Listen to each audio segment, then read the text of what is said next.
College Football Association. Today, featuring an SEC matchup between the Mississippi State Bulldogs and number 15, Tennessee. And hi, everyone. I'm Terry Gannon, along with my partner, Tim Brand. And Tim, it's no secret that it's been a tough week for the Tennessee Volunteers. It started on the field at Florida with that loss. They were up big late in the second quarter. 6 straight touchdowns for the Gators, and they lose at 62-37. But maybe even more serious, the problems off the field. Terry, everybody in this stadium, Tennessee fans everywhere, including head coach Phil Fulmer, will be watching closely today to see if this team can shake Jackie Sherrill and Mississippi State, a team that beat you last week. They are very talented. It's going to be interesting to see how Tennessee responds. A lot of adversity, and Jackie Sherrill feels like if he hangs around to the end, he's got a shot to pull off the up. Welcome back to Knoxville as Mississippi State set to take on number 15, Tennessee, and we go down to the field for the former Yale Bulldog and 10-year veteran of the NFL wars at tight end, John Spagnola. John? Very well. After living under a media microscope all week long, the Tennessee football players got a chance to rally around one another, and they stressed team unity. They're pleased that the focus today is going to be on the game and not the events that unfolded last week. I spoke with Peyton Manning about today's game, and he said, Mississippi State ruined our football season last year, and I think if this team could just relax and play well early in the football game, they can finally put all these events behind them. Barry? Yeah, John, you find out a lot about your team early on. Adversity does one of two things. It either brings you together as a team or it tears you apart. And Philip Fulmer looking at this first quarter to see what it has done to his team. He's very confident, though, going in. And a look at Eric Moles, one of the most dangerous return men in all of college football. Last year led the nation in kickoff return. Tennessee won the toss and deferred to the second half. And it'll be Robert Isaac, 2 yards deep to bring it out. Across the 15 to the 17, and that's where they will start. There's actually a flag on the play as Derek Tate comes out onto this Offense for Jackie Sherrill. I think he's a quality quarterback. But because of that holding call, as we say, they're backed up inside the 10 at the 6. Not an easy place to start for this offense that has thrown the ball a lot early this year. And 3 receivers, actually 4 receivers in on first down here at the 6-yard line. Tate to throw. To Kiefer McGee, the back out of the backfield, and he gets up to about the 9-yard line. Terry Fair made the hit, the cornerback. And a look at the Chili's starting lineup, the backs and receivers. And he's sure-handed. Those are all qualities of a true great receiver. They split the backs now and Moles wide to the near side. And here's McGee trying the left side. Not going to go anywhere. Right down at the line of scrimmage. Nowhere to run. Terry Fair, number 13, again made the initial stop. And it's offensive line for Mississippi State. Only one returning stand, Kendall Watkins. They average about 300 pounds with him in there. Had a lot of guys go on to the next league, too, to play on Sunday. 3rd and 7 at the 9-yard line. Tate. McGee to the 11. That's it. About 5 yards short of the first down. Deron Jenkins, number 18, the left cornerback, made the hit. Outstanding defensive stand by Tennessee. Tate actually missed the open receiver that time, who was Moles. So Tennessee should get pretty good field position to start their first offensive possession. Andy Rush back to punt, standing now in his own end zone. And Sean Summers to return the punt, standing at his own 45-yard line for Tennessee.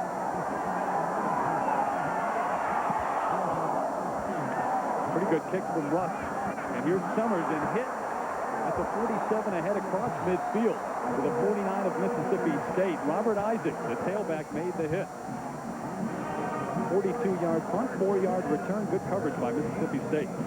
And Peyton Manning, yeah, you know him, son of Archie Manning, the great NFL star. His numbers last week, very good. 23 of 36, a lot of yards. But, Jimmy, this week, a lot of pressure on his shoulder. We've talked about everything that surrounds this Tennessee team, and as mature as this team is, it's unbelievable how all the pressure is going to focus on one of the youngest guys, and that, of course, is Peyton Manning, who's just a sophomore. So first down at midfield. Here's Manning to throw. Throws back. He's got his man to the 45 and still on his feet inside the 40 to the 39-yard line. Terry Day and Corey Sears made the stop on Maurice Staley. And a chilly starting lineup for Tennessee. Jay Graham, who's patiently waited his turn to play tailback here. And Marcus Nash, a dangerous wideout. Graham trying to come back from the 2 fumbles, and they were key ones against Florida. And the coaches told us it really bothered him, too. He came out here Sunday and Monday and really had a tough time getting going again. They had to lift him up and rebuild his confidence, but they say he really had a good late-week practice. So first down again as they move to change, and here is Graham looking for room. Gains of about a couple of yards. James Greer, defensive tackle, along with Paul Lacoste, the outside linebacker there to make the stop. And a good offensive line for Tennessee. Bubba Miller has started ever since you can remember him here at Tennessee. And Jason Lehman protecting the backside of Peyton Manning. And Lehman and Miller are the senior co-captains on that offensive line. Miller will make the calls. He'll make the line calls, especially with Peterson and Smith, who stand on both sides of him. Second down and 9 after the game was won by Graham.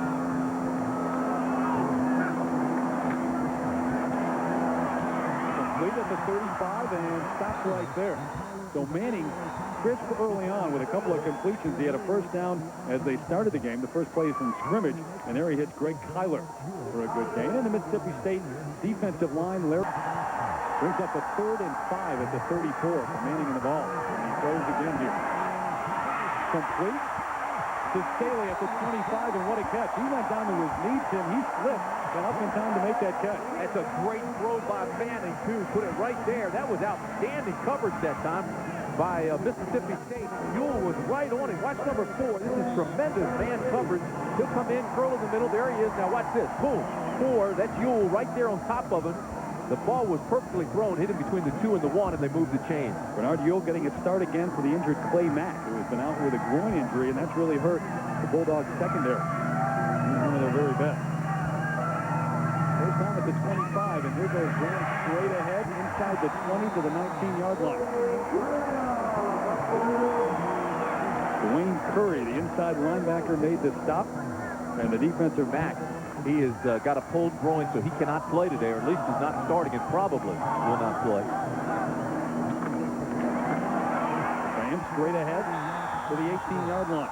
Gain of maybe 1. Terry Day, defensive end, made the stop, and you look at the numbers in 1995 for Tennessee offensively and Mississippi State defensively. Fairly impressive, and you know Jackie Sherrill's trying to balance his offensive attack, but if you look at Tennessee, this is a club which had tremendous success all year on its first possession. I mean, they really forced the action here early in the ball game. They've had problems late, but early in the game, they're outstanding.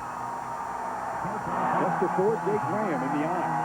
Marcus Nash in motion to the near side. Play action for Manning. And he's got Nash in the flat, down to the 12-yard line. Ewell on the coverage and the tackle. But Peyton Manning again going to the air with success early on here.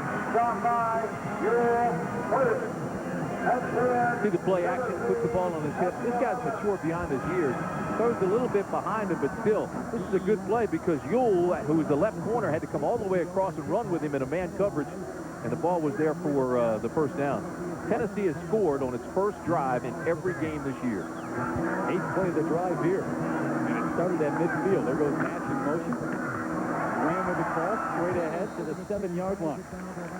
Yeah, Tennessee has scored on every possession, and actually Mississippi State, until that first drive of this game, had scored as well.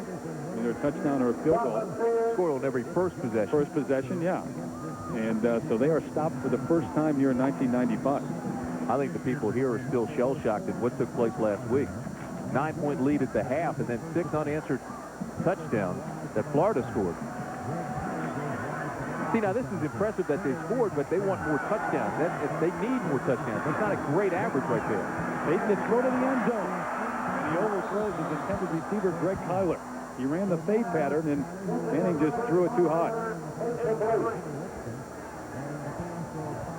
They've been picking on Bernard Ewell. Watch this, though. Watch number 4. Lock on him here.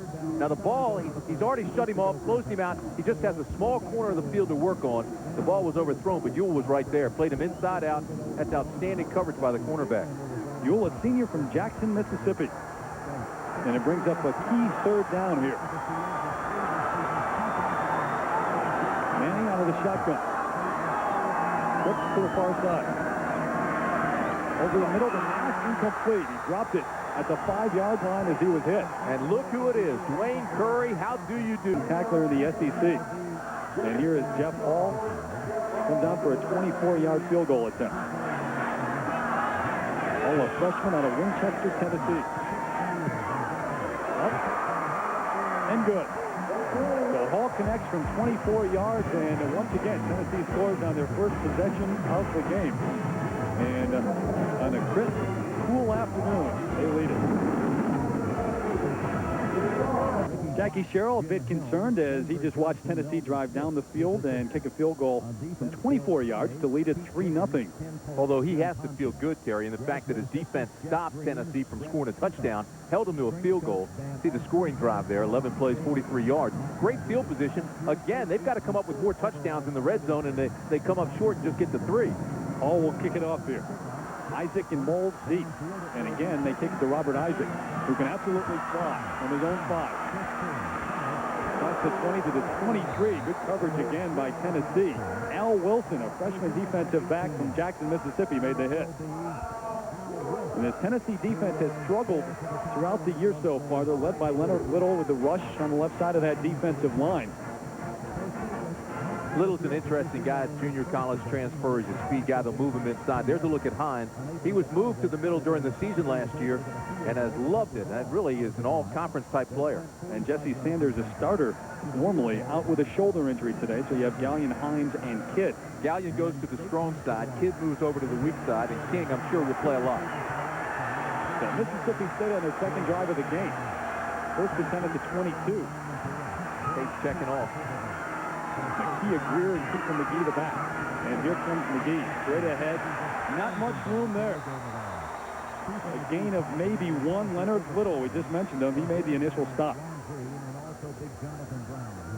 Defensive backs a week ago took a lot of heat. You lose 62-37, that'll happen. But Deron Jenkins, 10 interceptions in his career. Raymond Austin recovered a fumble, ran back 46 yards against Florida. And Terry Noel getting a start today. He's been coming off a neck injury. Yeah, this secondary for Tennessee has struggled. And to be honest, Phil Fulmer will tell you the secondary didn't play well last year or last week, but you also need a solid rush to help them out. No gain on that first play. So it's second and 10. The option out to Keeper McGee, trying to get outside, but knocked out of bounds at the 29-yard line. 5 yards per game rushing. It's an interesting statistic when you look at that. Keep in mind that the quarterback for Mississippi State, Derek Tate, he's got to read every time he comes up to the line of scrimmage, and he's looking from tackle to tackle, what they call the box. And if there are 7 guys in there, he's going to throw. He's not going to run up in there. If there are less than 5, he's running. 3rd and 4th at 28. Head to McGee. Has to get to the 33. He won't get there. Knocked out right at the 30-yard line. Middle linebacker Tyrone Hines from Brownsville, Tennessee, made the stop. So 2 possessions in a row, Tim, and how important is that psychologically for Tennessee with all the troubles off the field? They look for early success. Defensively, they struggle, and now they make 2 straight stops. For Tennessee, it's huge. Defensively, they have struggled all year. I think a lot of people are down on them. To have 2 stops like that's great. For Mississippi State, I don't think it makes any difference. This is a team that will just keep plugging and score late. Andy Russ on for his second punt. And Sean Summers picks it up at his own 22. And has room to the sideline. To the 47-yard line. The stop made by Derek Kagan. A 49-yard punt. But Summers brought it back 25 yards. And again, good field position for the Volunteers. College football on ABC Sports, brought to you by Chevrolet. The cars and trucks 36 million people depend on every day. Genuine Chevrolet. State Farm Insurance. Like a good neighbor, State Farm is there. The Document Company. Xerox. And Red Wolf Lager. Really red, really smooth. Follow your instincts. And football weather, along with fall, has definitely arrived here in eastern Tennessee. No question, there is definitely a chill in the air. This is 2 straight possessions. The first 2 possessions. Great field position for the Vols. Eric Lane now in at fullback, and Jay Graham at tailback. Here he goes on the flat. Up to the 49, a nifty move around the initial tackler. And number 90, James Greer, made the stop. And Kentucky, you see now a final with a 5-point win over South Carolina at Williams-Brice Stadium. So 2 straight weeks now for Kentucky. 2 wins in a row. Coach Curry gets a win. That's a program that's been struggling. Both those clubs really struggled early, so that was a huge ball game for those two. Yeah, Brad Scott down at South Carolina, former offensive coordinator for the Seminoles. 2nd and 7 at the 49. Here goes Manning. Up top. Incomplete. He had a step, and that's the freshman, Fearless Price. Our first look at him, a freshman out of Dayton, Ohio. Ewell on the coverage. How many points do you think the Seminoles will score today? Bubba Miller, 40 straight starts. The center, as Peyton Manning changes the call at the line of scrimmage. Straight drop. Complete. Knocked out of bounds at the 39-yard line. A first down as Joey Kent making the catch. Paul LaCoste, the outside linebacker, knocked him out of bounds. Terry, we're going to be talking about Peyton Manning all day long, and again, he throws a strike. But before we do anything, we have to give credit to that offensive line. Peyton Manning has not even felt anything close to a rush from Mississippi State yet in this ball game. They are giving him tremendous protection. It's been clear sailing to this point. And they moved to change again. They marched down the field, got a 24-yard field goal on their first possession. Graham Malone step back again, and Peyton to the air. Goes behind the intended receiver. That's Benji Schuler, who was open. It's now only in his sophomore year that he will go through a lot of gyrations, and a lot of that time it's just a dummy call. He's pointing people out for protection purposes, for sight adjustments for his wide receivers. Sometimes it's a pass play, sometimes it's just a running play. He wants to keep the defense guessing all the time as to what he's doing. John, I think that helps him, too, get in the game, get him mentally in the game. He really, truly does not make many checks. Most of those are dummy calls. The inside hand, there goes Graham with room across the 35 to the 33-yard line. And about a yard shy of a first down. Dwayne Curry again made the stop. Hey, John, he can make all the dummy calls he wants when the offensive line's playing like this. Watch this, out of the shotgun again. They're going to utilize the line. They run a little draw here out of the gun. This is a nice play, well-designed play. Jay Graham just looks for the opening, which gives him 2 or 3 steps to read the line before he gets there. More time normally than he would have because it is a play that looks like a pass, stops everybody, freezes them, then he runs. The coaches wanted to be able to run against Mississippi State. Going to the air early has opened it up. Complete to Joey Kent, and he's got a first down at the 29-yard line. Walt Harris, the free safety, made the stop there, but Joey Kent with another catch. And already in this game, Peyton Manning has completed passes to 5 different receivers. You know, I felt coming in that Mississippi State really had to put some pressure on Peyton, disrupt him. But right now, he has found the rhythm, looks very, very comfortable. When you do that to a talent like Peyton Manning, who I think is probably going to come out early and go to the National Football League, he is that good. When you get into a rhythm, I mean, his confidence just soars. And you will see that the rest of his half. There goes Graham trying to get outside, and Ewell turns him back into Paul LaCoste. And both of those guys make the tackle after a gain of about 1. Eric Lane, a junior out of East Orange, New Jersey.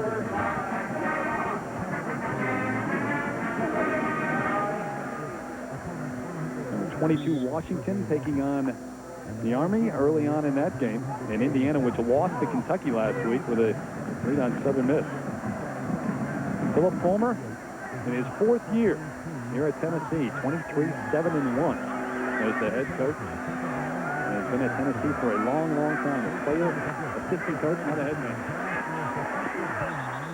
Was knocked down at the line of scrimmage. James Greer, 6'6", 299 pounds, a sophomore out of Macon, Georgia. Got the hand up. This is one of the very few bad reads that I've seen all day. Peyton locked on the outside. You see right there, 21 Orange that just went out of the left hand of your screen. That was the wide open receiver. I mean, he just cleared. And Horn, of course, had double coverage. Both guys went with him. Nobody picked up Staley, so it was a bad read by Peyton. Oh, what a nice play by Greer, though. Great timing on the leap. Tremendous play. He's been slowed by a foot injury. Of course, he's 6'6". You know, and he's got that great wingspan. He can get up there. He's hard to throw over. 3rd and 9 for Manning. Out of the gun. This one's batted down at the line of scrimmage, and it this time was Corey Sears, yeah. 6'4". You know, you look at those guys inside. Sears right there, 95, 6'4", 310 pounds. Greer, 6'6", 300 pounds. That's a load to throw over. Oh, it is a big line, and look here. You've got Peyton Manning, 6'5", And there goes Sears, yeah. He got the hand up. Great wingspan. Being 6'5" is a tremendous advantage, but when those guys are out there and they're pushing, and you've got to find the alley, the channel to throw through. So Jeff Hall had a 24-yard field goal on the first drive. And here he tries a 45-yarder. Plenty of leg. No, sir. And no good. Off to the right. Wide right. So no payoff for Tennessee on the second drive. Had some great teams there, some great players. Dan Marino, one of them. He's such a lead. He's going against defensive backs who are only 5'10", 5'11". You have to go to him. So the Bulldogs take over at the 28. Takes the throw. Right through the hands of Chris Jones. And Jones looking back to see if he was actually the intended receiver. That got there in a hurry. Monday night on ABC. Lions, Wayne Fontes trying to turn it around. Seems like every year Wayne Fontes is under the gun. Tate. Intercepted at the 45. Picked off by Deron Jenkins, his 11th of his career. And an ill-advised pass by Tate. Terrible pass, and I think that's what Jackie Sherrill's going to tell him. He threw into coverage. It was not well thrown. Jenkins had an easy pick. Watch this. He never looks off the receiver. Stays on it. He's going that way. Lets everybody know. Throws into double coverage and then underthrows the receiver. I mean, he looked at Coleman from the beginning of the route and never came off of him. For Jenkins, that was easy picking. And Tim actually had Eric Moulds open underneath. Something's got to happen here to get Tate in the ball game. Right now, he's really struggling. And for Tennessee, again, they've got great field position. First down at the 45 now after the interception by Jenkins. Play actions for Manning. A lot of time. And incomplete. The intended receiver almost ran it down. That's Peerless Price, the freshman. What a great name and what great speed. Yeah, but watch the double coverage here. They've got a zone. They're trying to bracket him. Boy, that ball is almost caught. You know, he exploded right there at the end to get through, and Peerless almost made the catch, but Lipscomb was there, number 13. They had him inside, outside, pretty good coverage. Great explosion by Peerless to get free there. Wow. He was Peerless. I thought he was going to run it down for a moment. Peerless and Peerless. Milo Sylvan obviously out of this game, and so some of the youngsters getting action. Here's Graham trying to get outside, and he won't get there. Bernard Ewell ran him down in the backfield. You have to. I mean, he's the guy. You want the ball in his hands as much as you possibly can. Peyton Manning now 7 out of 14 for 50 yards early on. Goes back to Peerless Prices. Around tacklers now down to the 37-yard line. Walt Harris, the free safety, stopped him there, and he's about a yard and a half shy of a first down, maybe two. Boy, this is a well-designed play. It's the flanker screen. Now watch, after the completion, you think, oh, we've got it covered. All of a sudden, the linemen come over, start knocking guys out, and they're up close to the first down. Now, the crowd's going to get upset here because Phil Fulmer's going to punt the ball away when it's the fans wanted him to go for it on 4th and short. He's going to try to pooch it and keep Mississippi State backed up. Yeah, everyone wearing orange in the stands wanted to see Manning on the field at that point. But Larry Binion comes on, the junior college transfer from Mesa, Arizona. His first punt of the day. High kick. Ewell lets it drop. And knocked down inside the 5-yard line. Scott Gallion down there to keep it from going into the end zone. And they back Mississippi State up inside the 5. And let's check in with John Saunders in New York for the first time today. A lot of people feel like that's the last chance for Texas A&M really to lose a game. If they win today, many people feel like they're cruising to a national championship. And I think R.C. Slocum is vastly underrated. He's a terrific game coach, makes some great adjustments during the game. It's be fun to watch what transpires. So Mississippi State backed up inside the 5. They start from their own 3-yard line, and here comes Benoit. Greer in motion. McGee trying the right side, right at the line of scrimmage. Tyrone Hines, we've called his name a lot today, the middle linebacker there to make the stop. You go back to the punt, Tim, and Ewell calls for the fair catch. Watch Scott Gallion come in. I thought Scott had a foot on the line, to be honest with you, but that's a great coverage by Gallion to get down. And actually, you want to surround the receiver, get to the end zone, and keep that ball in bounds, obviously. Now, for Ewell, that was perfect. You don't want to catch the ball inside the 10. You want to fair catch it and hope you get the touchback. Great play by Gallion. So 2nd and 10. I'll say Jackie Sherrill will throw down here. He'll throw out of the end zone. And here he goes. Complete at the 20-yard line. There's Eric Moles. The first time today, they get it to Moles, and they get the first time, and they get out of jail. Warren Scouts love this guy. He is a first-round draft pick. He'll go first 10 selections depending on the team. He ranks right up there, I'll guarantee you, with the best. Helped beat Tennessee last year. 3 late catches in the last drive, and under pressure is Tate. The ball's on the floor. And Tennessee has it. Steve White there to force the fumble.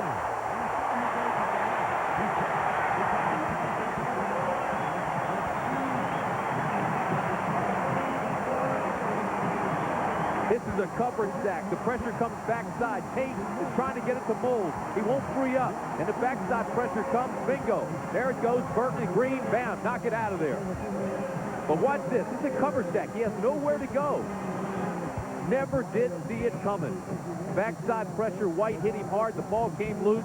Tate never even saw him. Steve White, the defensive end from Memphis. Give a lot of credit to Deron Jenkins, the defensive back. He had Moles locked up. And you want to talk about good field position. This ball's on the 15-yard line. Graham. Nowhere. May have lost a yard. Greer was there. Harry, we talked about Tennessee in the red zone, and we showed that they don't score touchdowns down there as often as they probably should. They get a lot of field goals, but field goals aren't going to hurt you. If you're on defense, they have great field position like this after a turnover. If you can hold them to a field goal, you've done a marvelous job. So far, Mississippi State defensively has played very well. Well, and James Greer has been active on the defensive line. He's had the foot injury, but today he's been all over the place. 4 receiver set on 2nd and 10. Manning lost it up. Marcus Nash incomplete. The coverage by Walt Harris and overthrown just a bit again.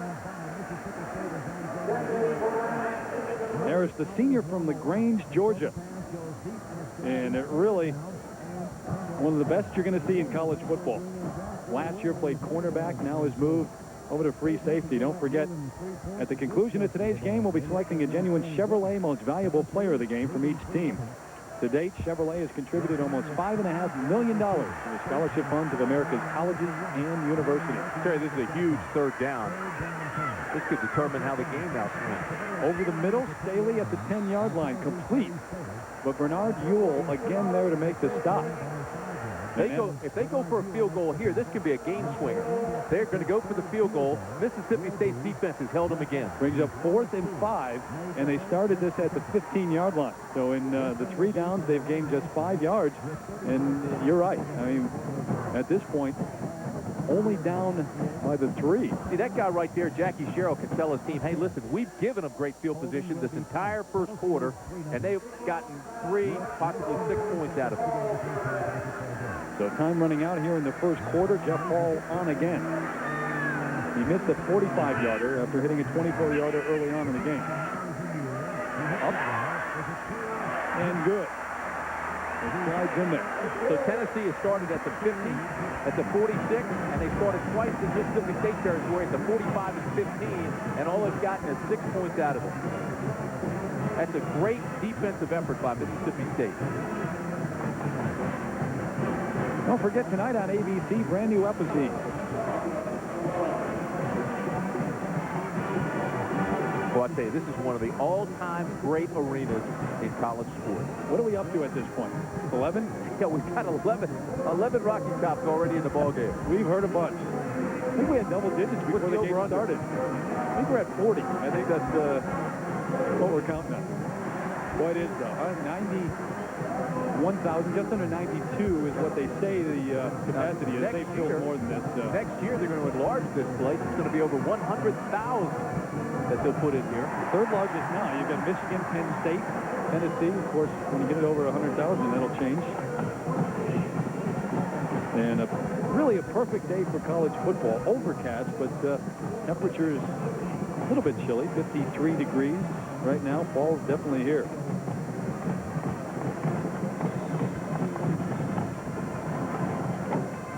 Ohio State up. Eddie George against Demetrius Harris, the 2 running backs in that game. And Washington State leading early against UCLA. All kicks again, this time to Mold. Watch it. He lays it on the ground. Do you believe it? And Tennessee feels they have it. And we'll wait and see. Mold may have recovered his own fumble, and that's the way they're going to call it. I think he fell on his own fumble, Tim. He got it back, but Jackie's got to be saying, what is going on here? Mold's put it on the ground, and Tate really has not found his rhythm at all. So they start there at the 32, and we'll be back after this message and a word from your local ABC station. Terry Gannon, Tim Brandt, and John Spagnola. Tennessee has put 2 field goals on the board, and they lead the Bulldogs 6-0. And if you're Jackie Sherrill, you have to feel awfully fortunate at this point. Your defense is held up inside the 20. On first down, here's Keeper McGee trying to get outside, but wrapped up at the 34-yard line. Tyrone Hines again caught him from behind. When you say they should be fortunate, there's no question about it. We told you Tennessee has had great field position all the way. What's ironic, as you look at these numbers, and you can see the time of possession, Tennessee, you see the turnovers for Mississippi State too, and that's huge, is the fact that Mississippi State has had no fumbles this year in 212 plays until this fumble here in the first period. Also, penalties haven't hurt them. They've got the lowest penalty rate in the entire conference, and it was a penalty that backed them up and allowed that first field goal. Take the throw, and it's dropped at the 43, and that's Mold. That's something you just don't see very often. No, it's right now Mississippi State is doing things it ordinarily doesn't do. Very rarely do you ever see Mold miss one. You never see Mississippi State turn it over. You don't see many penalties. But watch this. This ball is perfectly thrown. He lets it get too close to his body and comes off his chest plate, actually right off his abdomen. That is very unusual for what I think is the best receiver in the Southeastern Conference. Only one catch on the day, and Derek Tate 3 for 6. 22 yards, but he's had one picked off. He's also fumbled once today. Same pattern, different man. This one's underthrown. Actually, it is Mold. Same pattern, same man, and same result. So Tennessee holds again. You know, you just have to work through it. Right now, you don't have it. Jackie knows it. He's just got to stay after him and say, all right, relax. Let's get back to what we do best, because right now, this isn't the Mississippi State team that beat Baylor last week. No, this has been an offense this year that's been able to put a lot of points on the board and really move the ball. Pretty solid average for Russ. Sean Summers back deep at his own 24-yard line for the ball. Nice snap, and he gets it away. I'm not sure how. Summers, the fair catch at the 30-yard line. So a 35-yard kick. The average goes down a bit, but credit Russ with a nice play to get that punt off. Boy, a lot of pressure on Russ. He actually went down. No flag. Tennessee takes over at its own 30. It looks to me like it's running into the kicker. There's contact there, and then on the other side is foot.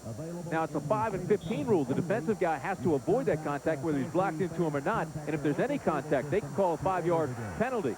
But it was 4th and 7, so it wouldn't have been a first down anyway. Moot point. So Tennessee takes over at its own 30. This is the worst field position they've had all day to start the drive. And this is Graham straight ahead for maybe 2. Wayne Curry, the inside linebacker, there initially. But Tennessee has had great field position all day long. And they put up the 2 field goals.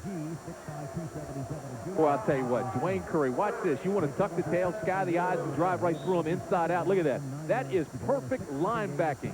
He's an All-American candidate, Butkus Award candidate, had 123 tackles last year, averages 10 a game. The guy just loves to play. Don't get you started on those linebackers. You love them.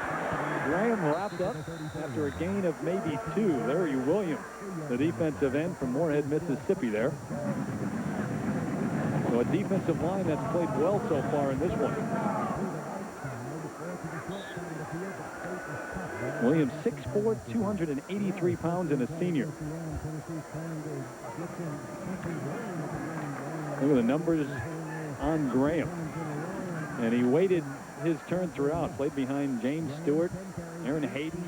Which when he first got here, Charlie Garner, he's now with the Eagle. Nice play action on the waggle. Watch Peyton Manning take it himself. across the 40 to the 42. So they'll move the chains as Manning scrambles for the first down. Curry made the stop. You know, you could see that play develop, and you could see Peyton Manning eyeing the first down marker. This guy's mature beyond his years. Now, Nash is well covered. This was one of the intended receivers on the down and up. All right, they're in a zone coverage. But then Manning on the waggle recognizes the coverage, sees things open up, recognizes the space and where the chains end, and got the first. Peyton Manning in his development as quarterback came in last year. Tim, the coaches said he always sat in the film room, always watched, but this year he really has control of the offense.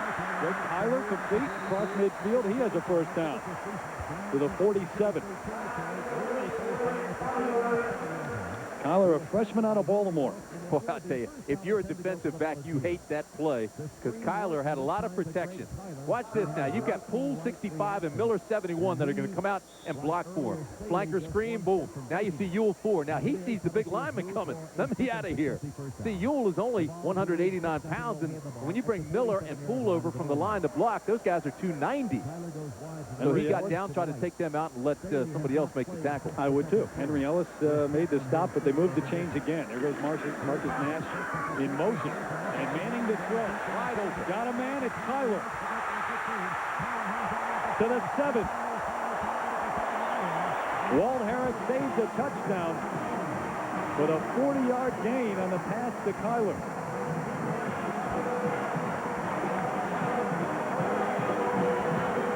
They bring Kyler all the way from the other side of the field. Watch the ball handling by the quarterback, Peyton Manning. That makes this thing go. Boom.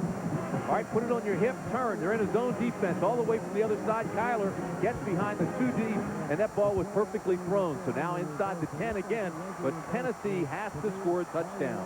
They've been getting field goals, letting Mississippi State hang around in this ball game. So a gain of 40. A couple of tight ends. There goes David Horn, one of them in motion. Play action again for Manning. And off the hands of the intended receiver. Number 89, Scott Pfeiffer. He's got to make that catch, Terry. That ball was well thrown. This is a great read. Manning was going to go to the corner, then checks off. He sees pressure coming and throws quickly to his tight end. And Pfeiffer has to make that catch. It was right on his hands, and he knows it. Look at him slapping his helmet and saying, oh, I had a touchdown. Pfeiffer with a couple of catches this year. Junior out of St. Louis, and a chance to score his first touchdown there. That guy right there, Phil Fulmer, will feel a lot better once they get into the checkered end zone. Second and goal from the 7. Here goes Copeland, who's come in and runs into the end zone. Jermaine Copeland, who came in for Peyton Manning. He was an option quarterback in high school, and he runs it very well. This time into the end zone. He ran for a touchdown last week against Florida. If you're playing defense and you see him replace Manning with Copeland, you have to recognize right now they're coming with the option. So they bring in Copeland. Defensively, you say, hey, they're coming with the option. We've got to close down the corner. They take away the pitch man, but leave it wide open for Copeland, who takes it in for his second touchdown in 2 weeks. Only a freshman, and a lot of confidence in him by this coaching staff. Did it all in high school. Played quarterback, wide receiver, running back, DB. He's done it all. Here comes Manning back as Tennessee goes for 2. Manning rolling. Over the middle, complete.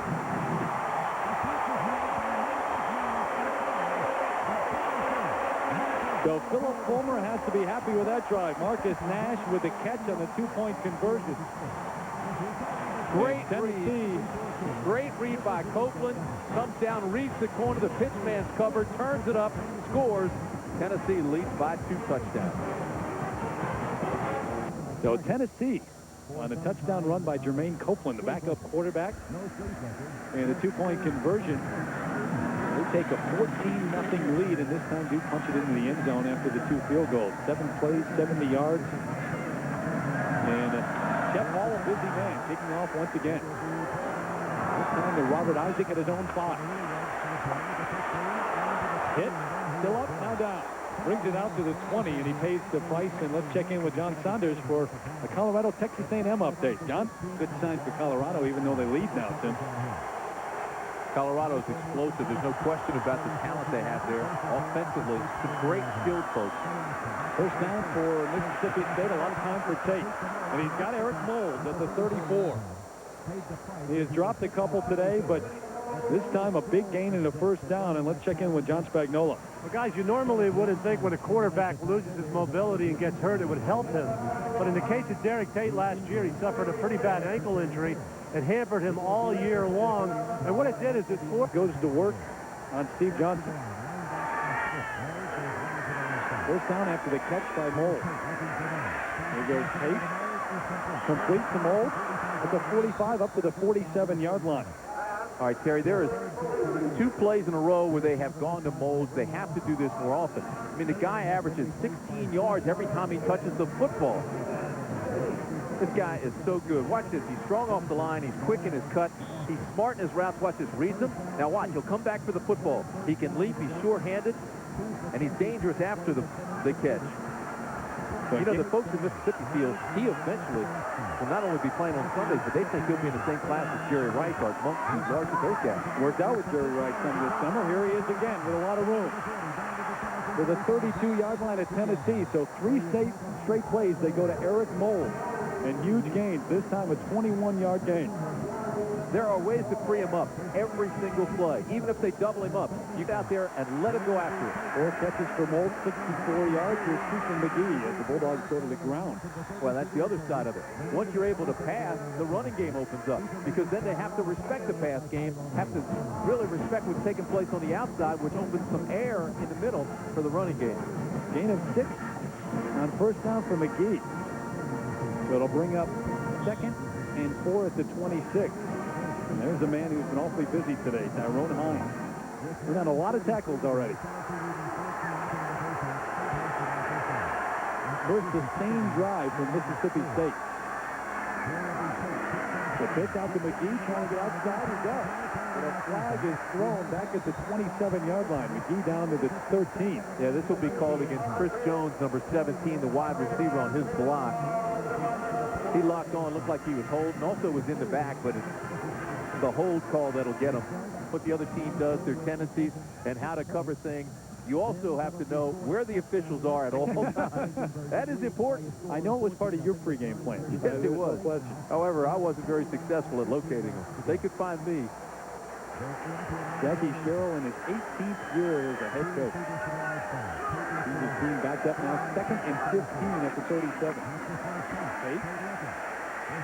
Under pressure, and down he goes in the backfield. Bill Duff, the sophomore from Durham, New Jersey, got it.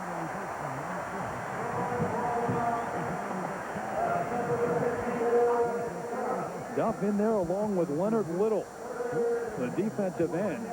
So Philip Fulmer sees his team pick it up a little bit on defense. You know, coming into this game, Tate had already lost 84 yards in sacks this year. He has to learn to unload the ball. If you stay back there a long period of time, you're giving that guy time to get to you. Obviously, just throw the ball away if nobody's open. You cannot take the sack. I mean, look what happens now. I mean, they've got 3rd down in the taxi ride for the first down. They were down at the 25-yard line. Now at the 43 after the loss of 6. Tate scrambles. Has room to run. And run out of bounds at the 33-yard line. George Kidd, the outside linebacker, knocked him out of bounds.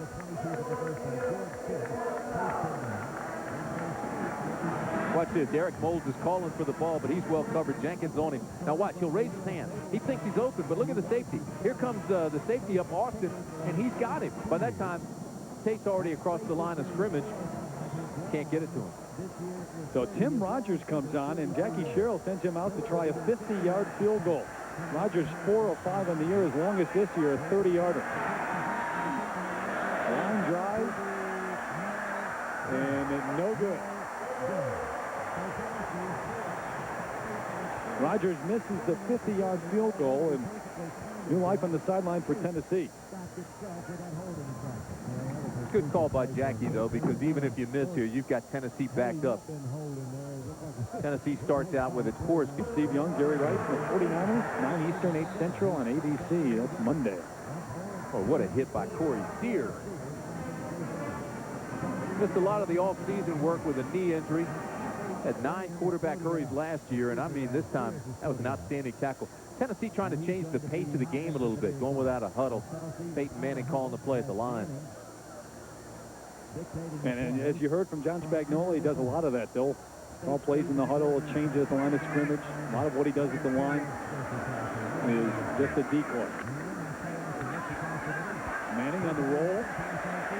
Throws it out. He's got Joey Kent on the bubble. Knocked down at the 47. Bernard Ewell knocked him down there. And good concentration by Kent. I'm amazed at Manning. He just looks so comfortable. He doesn't look like a sophomore. Just makes it look so easy. Nice little play action comes out. There's no containment. So just put it up in the air. Just make sure he can get it. There's Kent. Bobbles it a little bit. But for Manning, he's just very, very comfortable in that spot.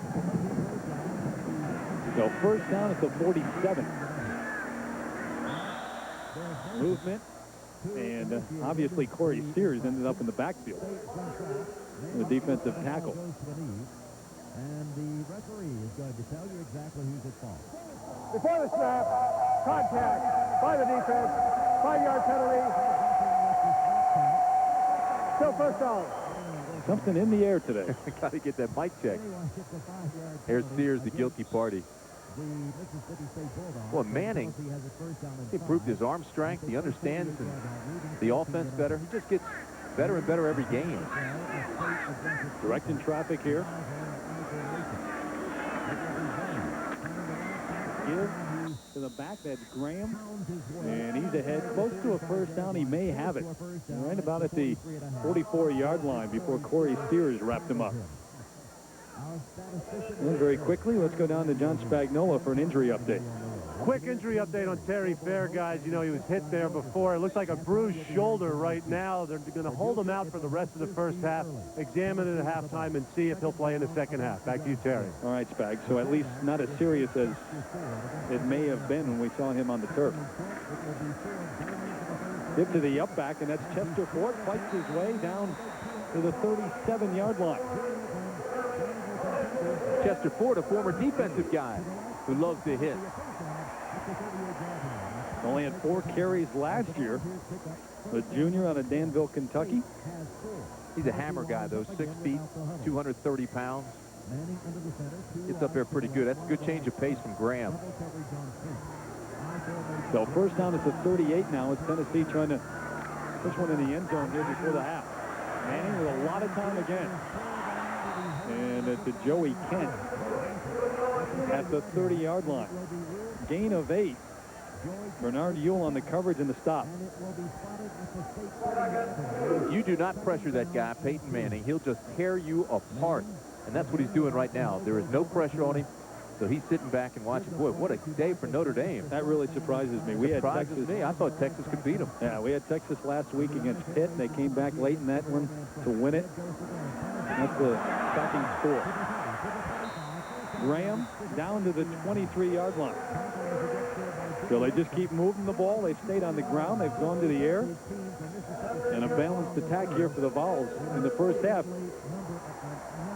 You know, yesterday talking to the coaches, they said, hey, for Tennessee, we're going to spread Mississippi State all the way across the field. Look at that. They're spreading them thin, creating all this space right in here for everybody, and it's worked so far. There goes Graham on first down. No. Wrapped up in the backfield. Corey Sears again in on the tackle. You know, you get to this point in the game and you look at the first half. Philip Fulmer, under all the pressure that he's been all week long with the off-the-field happenings and trying to focus his ball club in. They lead right now by 2 touchdowns. Had opportunities to lead by more, and they got the field goals. But he has to be happy with the way his offense has moved the football. And his defense has stopped Mississippi State inside the 20. Manning to the air. Complete. There's Tyler at the 10. Knocked out of bounds by Bernard Ewell. Tyler, the redshirt freshman, starting to have a pretty good afternoon. But it's all directed by Peyton Manning. I know we keep saying that, but again, there is absolutely no pressure on him. So he can step up as receivers. They've got the space. Look at this. Right now, Mississippi State defensively is playing soft. It's given a pretty good cushion to the receivers. With no pressure and giving away a cushion, he'll hit that pass all afternoon. Leading by a score of 14-0. And Manning is so good in the backfield with his fakes. David Horn, the tight end, now in the slot. Play action. Out to Nash to the end zone. No, knocked out of bounds inside the 1. Walt Harris knocked him out of bounds as Marcus Nash tried to get to the end zone. Terry, we talked at the top of the show about how everybody was watching Tennessee to see how they would react after the off-field incidents. Look at this. Just time and time again, they're freeing guys up. They're hitting. They're being successful. Nash takes it down to the 1. They have responded, folks. I'm telling you. Boy, Look at our man took a beating there. Our ABC guy gets the hit of the week. Over the top, touchdown. Jay Graham.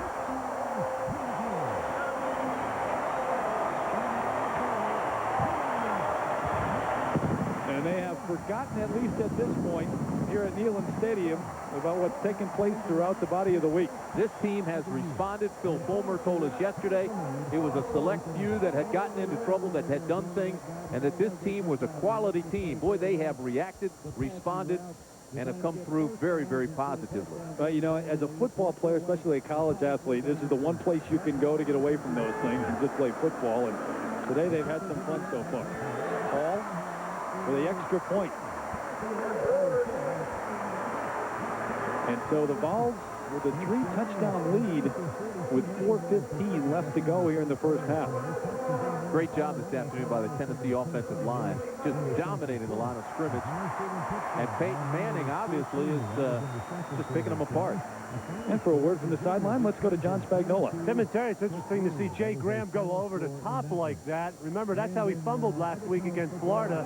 And the offensive coaches told us he was a little concerned about how high he was and how he was going to land. This week he went over the top again. You got another look at it, and you can see how he secured that football going over the top. So Jay Graham is having a good first half, and he's holding on to the football this week. You know, Spags, I thought it was interesting the way the coaches said they aren't going to really make a big deal out of it. They aren't going to make him think about it too much.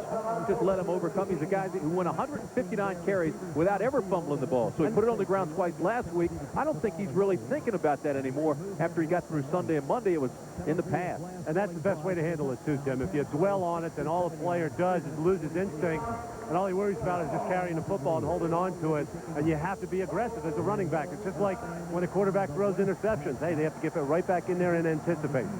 Phil Fulmer said, what are we going to do, make him carry a football around to all his classes and on campus all week? You got to get on with it. I'll tell you this, when he went up and over the top, he still had it low in a dangerous play. So Mississippi State will bring it out to the 20 and start their possession there. Boy, Tennessee just made a statement with that last drive. 10 plays, 67 yards. Graham with the 1 yard up and over. But again, you know, if you're just joining us, the captain of this team, their wide receiver, Nilo Sylvan, was arrested and charged with rape last Sunday. This after the devastating loss to Florida. This team was rocked, and yet look how this team has responded today. Positively, emphatically, and so far very soundly. Now Leslie Ratliff, the right tackle. Allegations that he received payments from boosters. So a lot going on, but today they've forgotten all about that for a couple hours. And Shaston Coleman, the intended receiver. Eric Tate under pressure. Shane Burton was there and made him throw behind Coleman. And coming up, the Prudential halftime report. John Saunders will have scores and highlights from all of today's action. Plus, we'll have an interview with Bobby Bowden of Florida State, who'll talk about the controversy of running up the score. Certainly, Bobby has been in the center of that controversy this year. Also hear a little bit from Phil Fulmer on the halftime there, talking about some of the incidents we just mentioned. Derek Tate, 6 of 11 for 69 yards. An interception. There goes Moles up in the air to grab one. You get a look at the leap of Eric Moles. Now, here's a guy who was recruited to play basketball as well. Kentucky, LSU, number of schools wanted him to come play hoop. He has a 41-inch vertical leap and used almost all of it that time to get to Tate's pass. He is special. Deron Jenkins wrapped him up, but Moles went high in the air to get it. Moles can beat you deep. He can beat you across the middle. He can beat you with a screen. 5 catches on the day for Eric Moles. 3rd down and 4, and Eric Tate, Jackie Sherrill want to talk about it. You know, something we haven't talked a great deal about is Tennessee's defense, which has been really hit hard this year, giving up a lot of yardage, but they're playing well here. 3:29 left here in the first half, and a big play for Mississippi State offensively. They have 3rd and 4 at their own 25-yard line. They've yet to convert on 3rd down yet. This is what we were talking about before the commercials. Tennessee last in the league stopping 3rd down conversions, and yet today have not allowed one.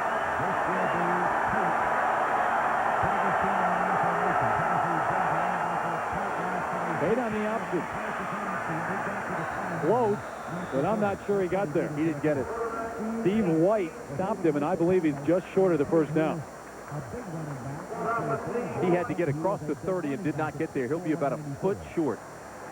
Watch this, and watch how they come up and contain. Now, they're going to run the option and try to option the defensive end, get a good block down on the corner, take them inside, but look at this. Come up a yard short. That is great pursuit by everybody else on that defense, and that's why they're playing better today, because instead of breakdown, they're getting pursuit, stopping things. Yeah, remember, this is a defense that last week, and I know there were turnovers which helped that, but 6 straight touchdowns to Florida in the second half was just disastrous. Under pressure, this one's blocked. Picked up at the 10 and into the end zone. Number 84, Shane Burton, the defensive lineman, blocks the punt of Andy Rush.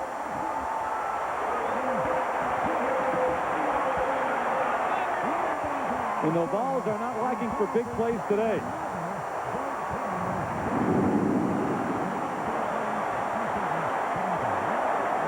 Watch Burton. It's almost like he comes through free. Nobody blocks him. As a matter of fact, they move out of the way. He comes through the open space, gets the block. Now watch. This is Burton. He's 6'6", 270 pounds, but he's pretty agile. Look at him. He picks up the ball, he covers the ball, and he runs to the end zone. Boy, that's nicely done. Looked like McCann, number 52, left early on that line to get out and form a wall and just left it open for Burton. He ran it 29 yards into the end zone, haul on for the extra point, but he made it look about as easy as you're ever going to see a blocked punt and a run for a touchdown. 28-0. The Vols with the lead over Mississippi State, and I'm not sure many thought that they would react in this fashion. Maybe come back and come together as a team, and Phil Fulmer hoped that they would, thought that they would, but 28-0 in the first half. Phil Fulmer did not even want to talk about it yesterday. He said it was a select few that got into trouble, and I don't blame him a bit, because the nucleus of this team, everybody there, the majority of this team, good kids, solid program, everybody's playing well, they've responded well. I mean, you've got Sylvan. We talked about how, I mean, that is unbelievable what's happened there. And then you've got Ratliff, and there are allegations there. He's been investigated by the NCAA for taking money for boosters, allegedly. But Fulmer has taken this team, and they've risen above the distractions and really played well this afternoon. Well, the administration, I think, has handled it about as well as they could have. Joe Johnson, the president of the university, talking to the Board of Trustees yesterday and saying that this program was not out of control and that the coaching staff was certainly aware of things and in terms of keeping their finger on the players, and there are a lot of things in place here to try to prevent that happening. And you know, you see some of it happen out in Nebraska. Tom Osborne has had to deal with it, and so Phil Fulmer trying to deal with it the best way he can.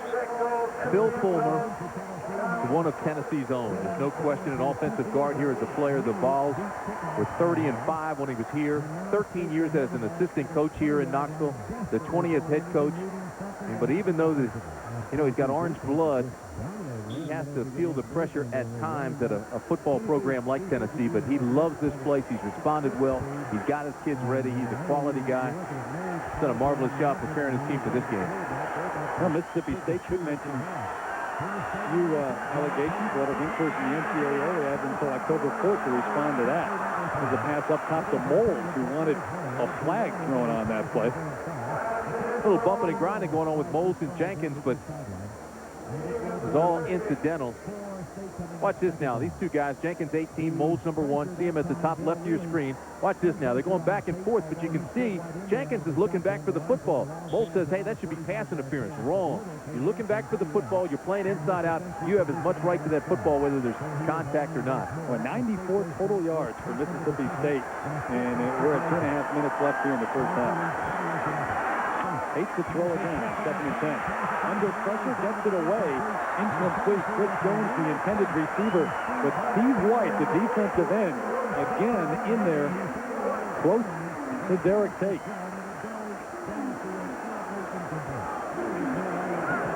Flames has not been active today. They have not gone to him much at all.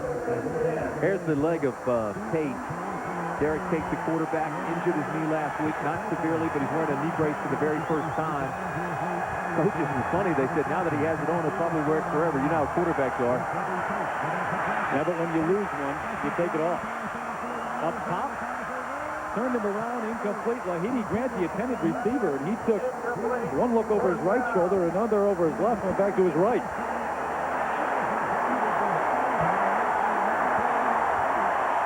And listen to the folks in orange.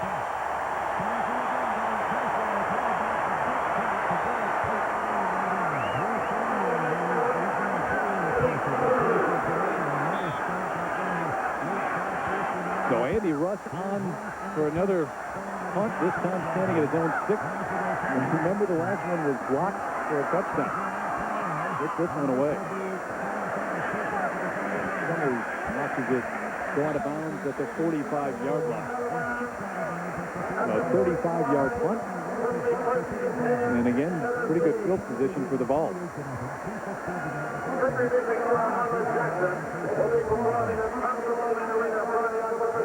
And you know, when you look at Tennessee, too, obviously a big loss last week at Florida in the fashion that they took it 62-37. But you look throughout the season, and this is a team that could run the table all the way up to the Alabama game and certainly still be in the thick of things in the SEC. Manning, complete. Still on his feet and knocked out of bounds at the 38-yard line. The pass complete to Ronnie Pillow. You know, it's so tough to go into the locker room and tell your kids, hey, we're still alive here at 28. This is the biggest play. Watch this right here. All right, stop it right here. You'll see these guys starting to run out of here. Boom, boom, boom. Already going to set up the wall. Here comes the block right here. And watch Burton. It comes in untouched to block this, then picks it up for the touchdown. Now, what this does to me is effectively puts this game basically out of reach for Mississippi State. Down 28-0. It would take one of the greatest comebacks in the NCAA to come back and win it. Manning over the middle, complete to Maurice Staley. And it carries a couple of tacklers down to the 23-yard line. Dwayne Curry stopped him, a gain of 21, and Manning has been sharp today. Watch this tight spiral. Watch the velocity on the ball. 6'5", uses all of it, steps up, stands high, throws it between the two defenders, leads them perfectly. You cannot throw a pass any better than Manning just threw that one. And how do you zero in on any one of the receivers? Well, you think Archie, his dad, is proud? Manning, complete again. Joey Kent at the 15, just picking them apart. Larry Campbell, the outside linebacker, made the stop. But Manning is on autopilot right now. And the Volunteers take a timeout.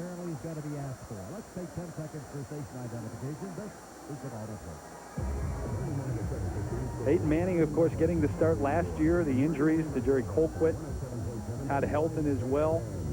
And Helton went on to play baseball. Brandon Stewart has transferred to Texas A&M, and it is Manning's job. Make no mistake about it. I mean, it was as the season began, and he has flourished. Terry, the way college football has gone, though, if you're coaching today, you know that players don't stay around for the entire 4 years all the time. If you have a talent as special as Manning, you're Phil Fulmer, you got to realize that Manning could come out a year early, which means you better have somebody young waiting in the wing. Look at the numbers on Manning. 18 of 27, 206 yards. Phenomenal. He's hit his last 8 passes as well. Say something else about Manning. Even though they lost last week to Florida, he was almost flawless. He was 23 of 36, 2 touchdowns, no interceptions, and 326 yards.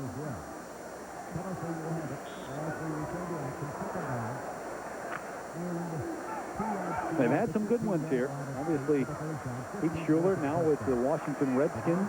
His brother Benji now playing as a wide receiver on this team. 2nd and 2. Straight ahead to Graham. And he may have fallen forward for 1. Eric Dotson made a very nice play. Read it immediately. Dotson's the guy they think has tremendous potential. High school All-American, junior college transfer. Watch number 98. He said openly he is not crazy about playing football all the time.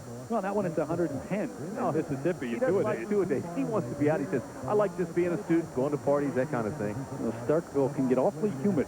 Rather be a regular student. He is a great talent, though, shown great promise. 6'3", came in at 347 pounds. He's down to 227. I mean, 327. A little different. Oh, I guess so. Tennessee is taking another timeout, by the way. And Peyton Manning talking things over on the sideline. Minute 28 left here in the second quarter. And you talk about putting it out of reach, perhaps. 28-0 at this point. And if they punch one into the end zone again, you got a lot of work to do on the chalkboard in the locker room for Jackie Sherrill. 3rd and 2, bats in the eye, Chester Ford, and here's Jay Graham. Straight ahead, had to get to the 13-yard line, and he's awfully close. Even if he doesn't get it, they've got to go for it here. He's down. This could actually put the game out of reach totally.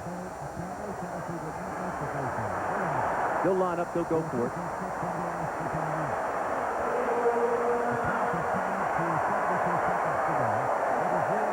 And they'll move the chain. Got the first. They got the first anyway. So 1st and 10, and the ball resting at the 13-yard line. Jay Graham, the only setback. 4 receivers in for the Volunteers. Just over a minute left in the first.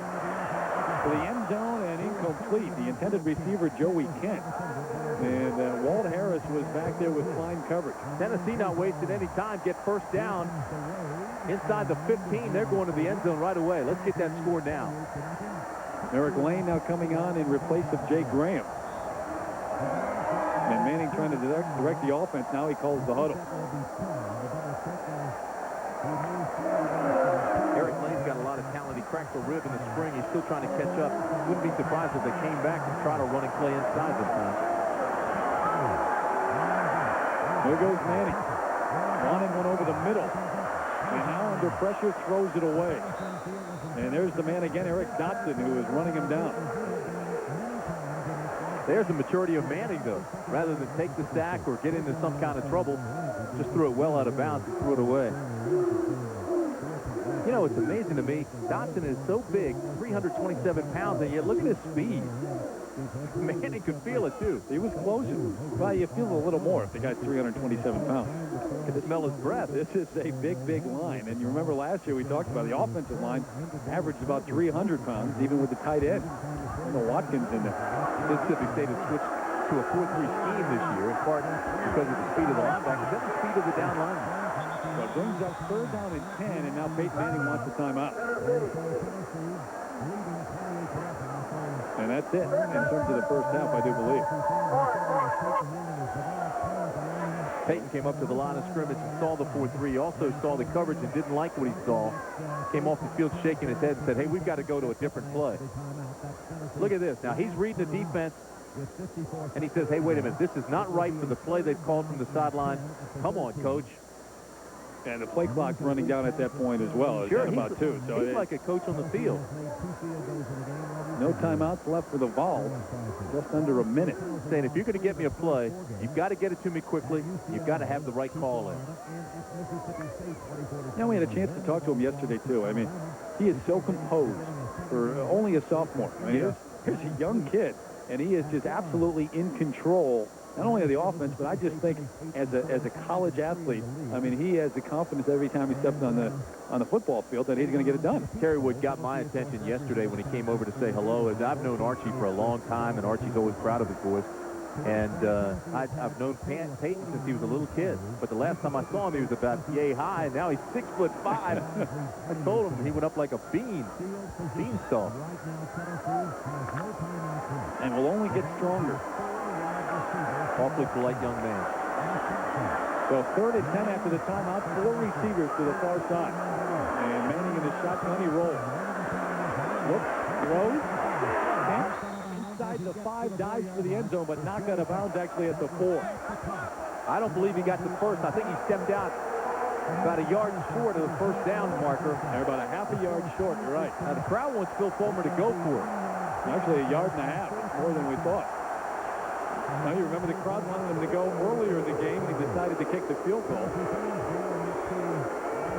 Well, if I'm on defense right now, I've got to be thinking fake field goal. Although I don't think Phil will do that. He's just going to put 3 more on there for the exclamation point and make it 31. 31 to goose egg. Now Jason Bryce, the holder, a junior out of Knoxville, and walk on. 22-yard attempt for Jeff Hall.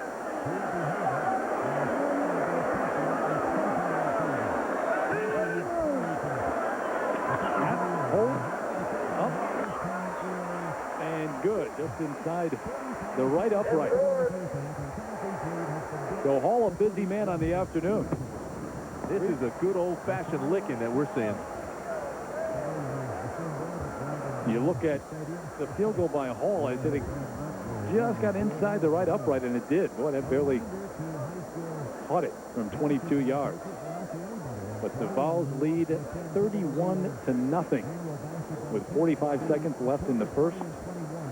And it's almost to the point, Tim, where this crowd has had the life taken out of it. Really has. And you know what? Tennessee has just been so dominant since the opening toss. They won the coin toss and elected to defer, give the ball to Mississippi State to put the defense out there, and the defense responded. And that's a defense that is well chronicled. Look what happened to them last week and all year long to this point. So a lot of confidence by Phil Fulmer and his defense. You know, we felt coming in that Tennessee, the keys to the game, avoid turnovers. Well, fumbles turned the game around last week at the Swamp against Florida. Fumbles cost Tennessee the game last year against Mississippi State. Well, they've held on to it. And Mississippi State has really struggled offensively. Yeah, they've really kept Derek Tate in check. He's been able to go to Moles a few times, but one sustained drive, and then the penalties hurt him on that drive. Isaac brings it out. Knocked out at the 23. Ronnie Phillip knocked him out of bounds. And Mississippi State has not had great field position throughout the day. They've started most of the time right around their own 20. Best field position they've had is their own 32-yard line. So unusual, too, for the Bulldogs. They had no fumbles this year coming into this game, and they hadn't hurt themselves with penalties. As a matter of fact, the Bulldogs led the league in fewest penalty yards, and yet they've had both here today, turnovers and penalties, and really haven't gotten going. So it's 40 seconds left here in the first half. There's Tate, drops back. Complete to Moles. Looking for room. As a first down at the 32. Nice little move to the outside. Brought down by Steve Johnson, the backup cornerback, who came on for an injured Terry Fair. Well, Moles took a hard hit from Craig King at the end of the play, too. Good play by Johnson. Johnson, a sophomore out of Powder Springs, Georgia. And the clock stops while they move the chains. Out of the shotgun is Tate. Out to his back, Kiefer McGee looking to get out of bounds, and he does. Just shy of the first down at the 41. And the clock stops with 20 seconds.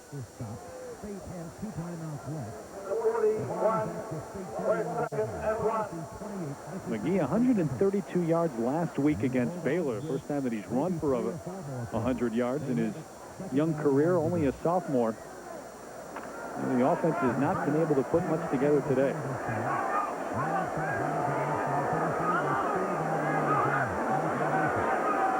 Greer and McGee out of the eye. Here's McGee and Greer straight ahead, and he has the first down.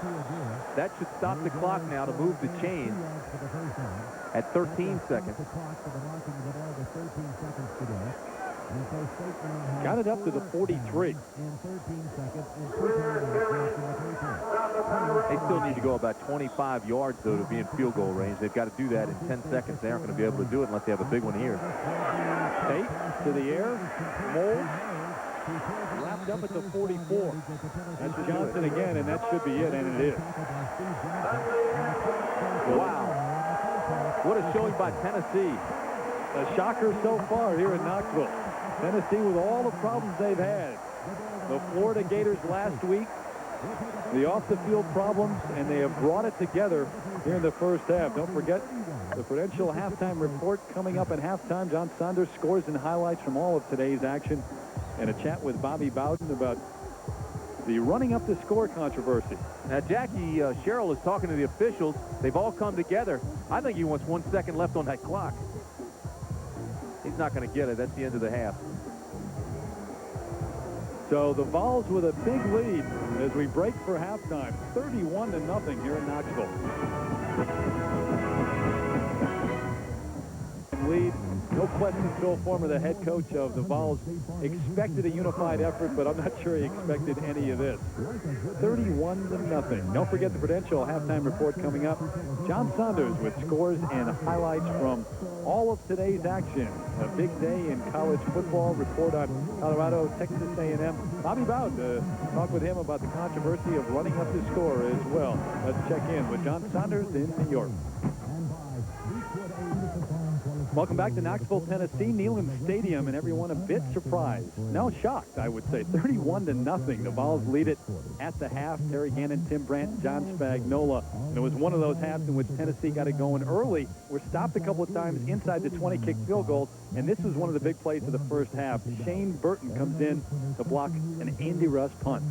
Say, too, Shane Burton, 6'6", 270, but look at him. The agility to pick up the ball, then cover it. Now watch this. Goes to the end zone. This really was the touchdown that I think broke Mississippi State's pride. I mean, they stopped right there and they said, hey, look, we're out of this thing. But we'll see if they come back here in the second half. Well, a lot of work to do in that locker room for Jackie Sherrill at the half. You look at the numbers from the first half. Time of possession, obviously a big difference at the bottom of your screen. Neither team rushed for a lot of yards, but look at 215 for Peyton Manning. Look at him. The agility to pick up the ball, then cover it. Now watch this. Goes to the end zone. This really was the touchdown that I think broke Mississippi State's pride. I mean, they stopped right there and they said, hey, look, we're out of this thing. But we'll see if they come back here in the second half. Well, a lot of work to do in that locker room for Jackie Sherrill at the half. You look at the numbers from the first half. Time of possession, obviously a big difference at the bottom of your screen. Neither team rushed for a lot of yards, but look at 215 for Peyton Manning. Biggest thing is right there. 2 turnovers for Mississippi State. Gave great field position early to Tennessee. So they will receive the kick of Mississippi State in the second half. Jim Severs will kick it off. And we are underway. Summers hit at the 25 ahead to the 28-yard line, and there's a flag on the play. So we'll see what that's all about. Thrown at the 26-yard line.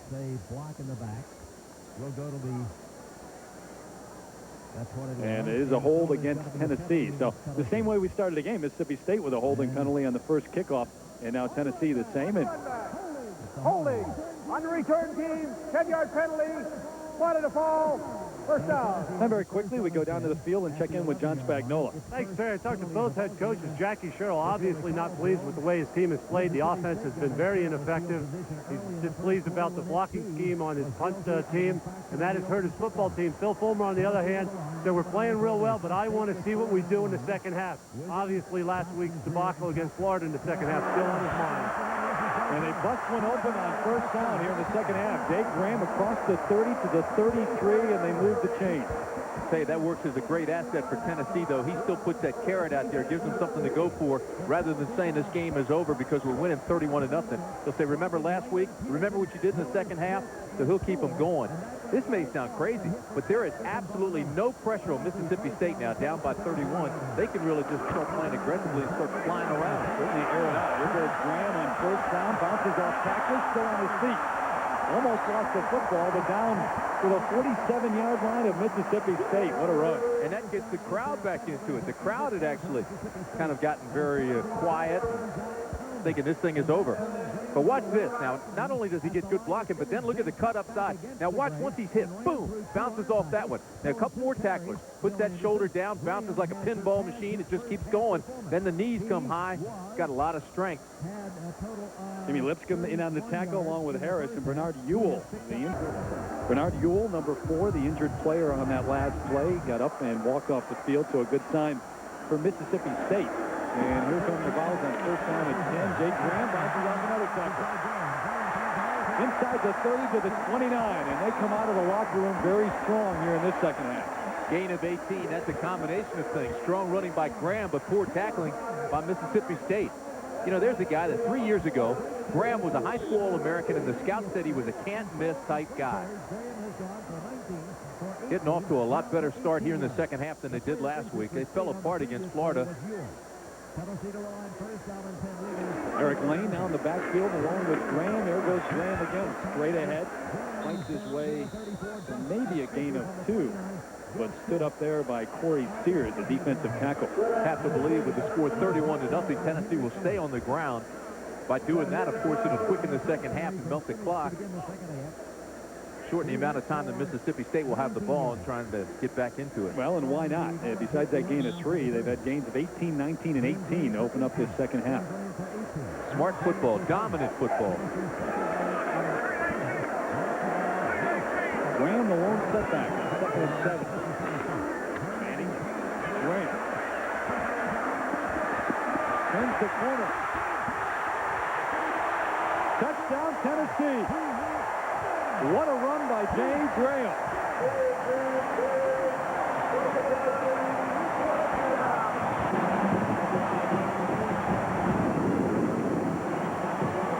Remember I said they hurt their pride in the first half. Now they're just kind of banging it up. Watch this. There's 90. That's Greer. He'll practically stop and give up. Harris, number 2, thinks he's going to run out of bounds. That's poor defense, poor tackling. They quit on the play, and fantastic play by Graham. That was a marvelous job by him the entire drive. 26 yards, he ran it to the end zone, and I'm not sure how he stayed in bounds. Ball on for the extra point. It's up, and it is good. And credit that drive to Jay Graham. They stayed on the ground. They gave it to Graham, and he took them all the way down the field. And right now, the Volunteers just pouring it on early in the second half.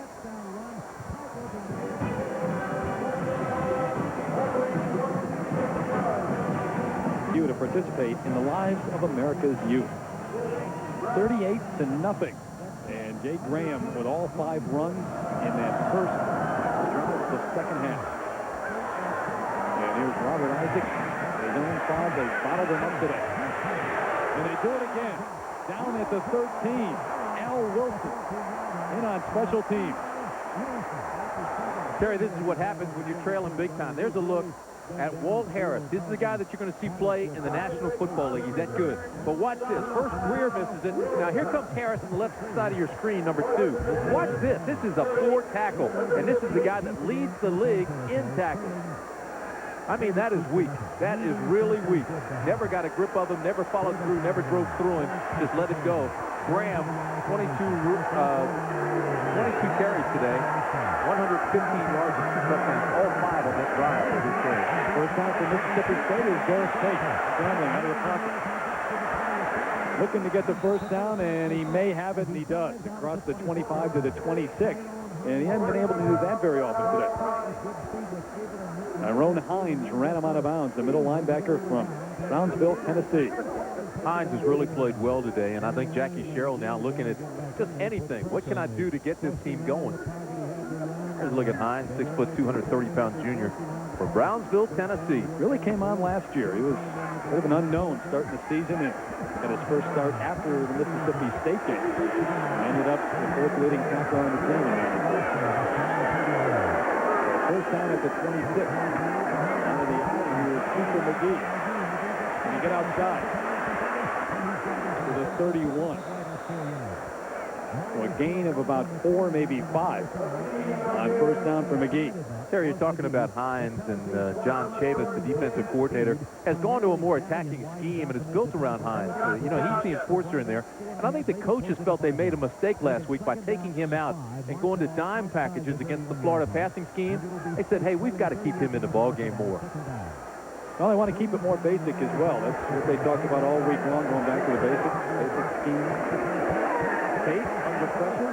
Kamol complete at the 35, about a yard short of the first down.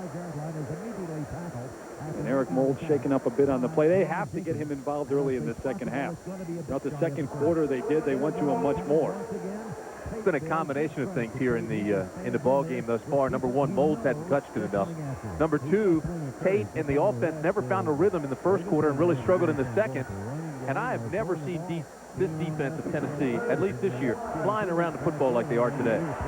They're playing with a passion today, and it's working. Causing turnovers as well. The interception, the fumble, the block punt for a touchdown. 3rd and 1. Tate almost fell. He gives it to McGee straight ahead. who's got the first down.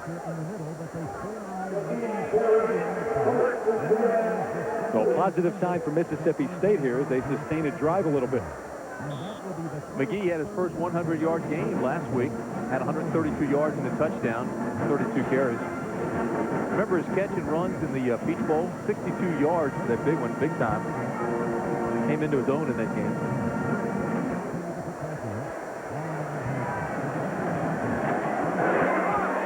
Hates to throw on first. Sidearms it to McGee over the middle. Who goes ahead to the 40-yard line. Like Ted Abernathy on that one. You know, Terry, we're talking about this defense. I want you to go back now and look at 1939. These were the Volunteers, the SEC champions, a lot of goose eggs. Finally lost in the Rose Bowl to USC, but look at all the zeros on the right column. It's pretty consistent. Yeah, and it's interesting because we were talking to John Chavis, and he says, hey, we're known here at Tennessee as wide receiver U and quarterbacks and tailbacks, but let me tell you something. Back in the 30s, 40s, and 50s, we had the best defense in the country. There's the defensive coordinator over the middle, complete to Chris Jones, who backs up trying to get out of the grasp of a tackler and actually loses a couple of yards after he made the catch. George Kidd was there. Tyrone Hines as well, again in on the tackle.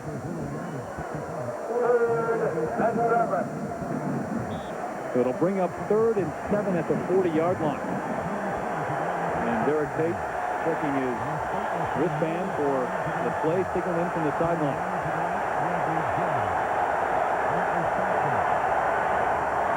Out of the shotgun.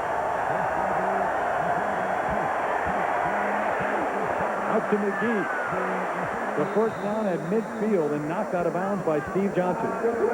It's a nice offensive drive by Mississippi State, mixing their plays well, bringing guys across, they're covering guys, hiding guys. And Tate looks like he's throwing better now. I'm a big Jackie Sherrill fan. I think he's a terrific coach, especially on game day. And I know the two of us were talking to Jackie just before the game, and he really firmly believed they would win here today. He really did. He's never had a team that shut out at Mississippi State. Of course, he Washington State at Pitt and Texas A&M. Straight ahead, the ball carrier up to the 44-yard line. That's Robert Isaac. And we see him in that spot for the first time today. He's the quickest back on the team. Jackie Sherrill is so fond of Isaac that, you know, the press says, well, he gave number 36, the same number Jackie wore. And we asked Jackie yesterday, well, is that why you gave this number 36 to Isaac? Because he reminds you of yourself, or, you know, that you like the kids? He goes, no, I was teasing the guy about that. It's a nice story, though. Yeah, it makes a great story. Of course, he told Isaac that he ran the sprint 400 back in college. And, raised eyebrows all around. Yeah, they timed Jackie with a sundial. The Kia Greer straight ahead for a couple of yards. Jonathan Brown, defensive end from Tulsa, Oklahoma. Call his name for the first time today.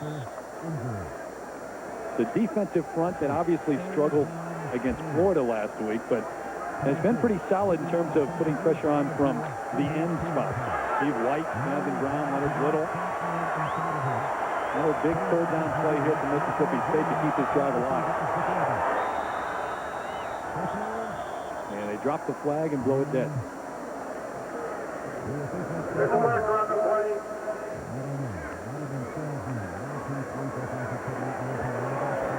Before the snap, lined up the neutral zone on the offense. 5-yard penalty. Still third down. Tim, that's a call I've seen often this year. They're really keeping an eye on the neutral zone, especially in terms of the offense. Yeah, you're right. We have seen it more often. Tell you what, now this becomes a third and long, definite passing down, and on pass down, Tennessee goes to speed. The defensive end moves down to defensive tackle. Linebackers go to defensive end. It's called the Cobra. They like to come quick and strike hard. Michael Brown and Eric Moles to the far side. Edie Grant to the inside, and a lot of time for Tate over the middle. Nakia Greer, when he is slammed to the turf, again by Tyrone Hines. And that'll bring up 4th down. Boy, we have called his name often. Watch him move now. 47, top of your screen. He's reading, drag him across, pick him up, and look. That's a great reaction by Hines.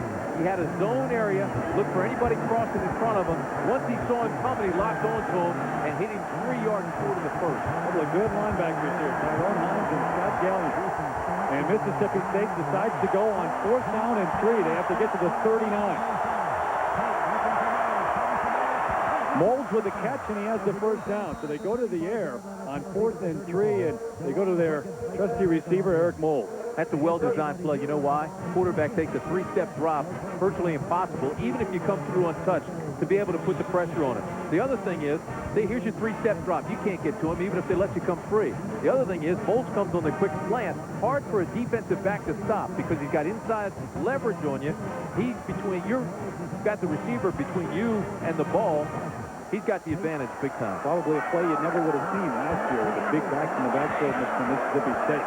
To the air for Chris Jones. And broken up, almost picked off. Corey Noel back to the end zone, and he almost picked off one right there with the orange and white. Look at Noel. Noel is smiling. He knows he had the pick. Watch this. Jenkins has the coverage. Noel's the safety. Noel's going to come over and help out. Now, Noel, watch number 8 come out of the right hand of your screen. He goes up. Now, he has it until he hits the ground. Boom, that shakes it loose. Got up smiling and said, oh, I had the interception, had the INT. So 2nd and 10, Isaac now in the backfield with Greer. Over the middle, complete at the 30-yard line. Gerald Daniels with a catch, a junior out of Dallas. And that will bring up 3rd and about 6 for Mississippi State. Well, they've kept it a long time here. 14th play of the drive.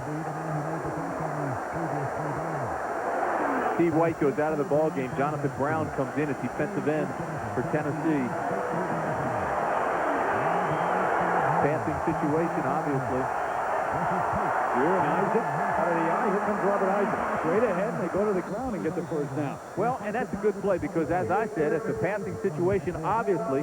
So the defense is thinking that way. You come with what looks like to be a draw. So 15 plays in this drive, and one of the hardest things to do with young kids is to get them to believe that they can't get it all back in one play. And you can, obviously. So 6:35 and counting in the 3rd quarter. And Mississippi State putting together some runs, some passes, and a long drive. You know what they've done? They've broken tendencies. They've become unpredictable here in their play calling. Taking the 3-step drop again and threw a little bit behind. Kiefer McGee out of the backfield. Still a ball that he could have caught. And Steve Johnson, the cornerback, in on the coverage. You know, this defense, Tennessee is 9th in run defense in the league, last in pass efficiency defense, last in the league stopping 3rd down conversions, and came into the game with only 5 sacks. And yet today they've got the goose egg, they've got 0 on the scoreboard, and have really played well.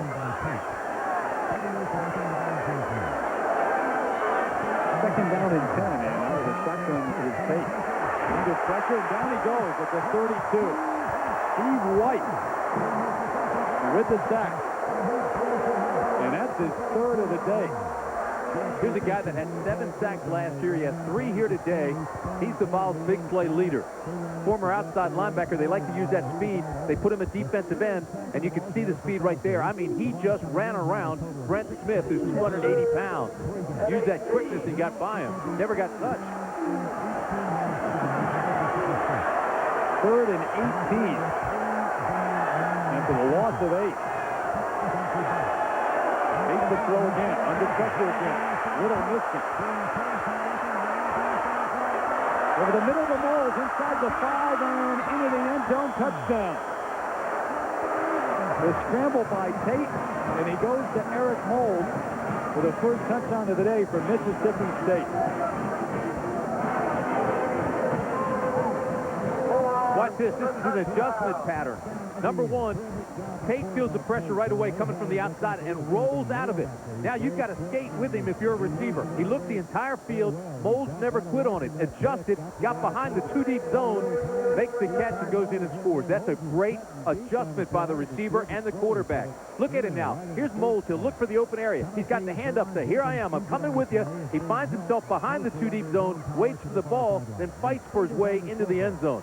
That's a great adjustment. First by Tate, second by Molds as the receiver to get open, find the open area, let the quarterback know he was behind the 2-deep.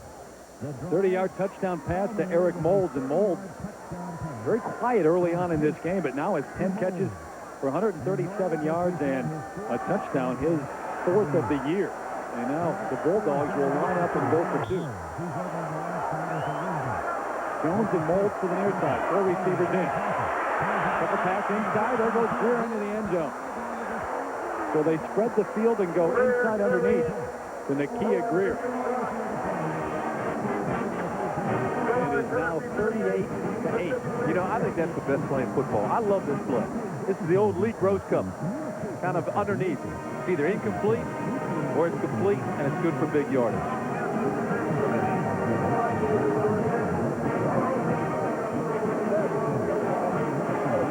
Eric Moulds on the kickoff team, and you wonder when to start thinking onside kick, Timmy. Well, I'd start thinking in the first quarter, the way this game is going. Now they go for the full kick. And Summers back at his own 6 when he drops it.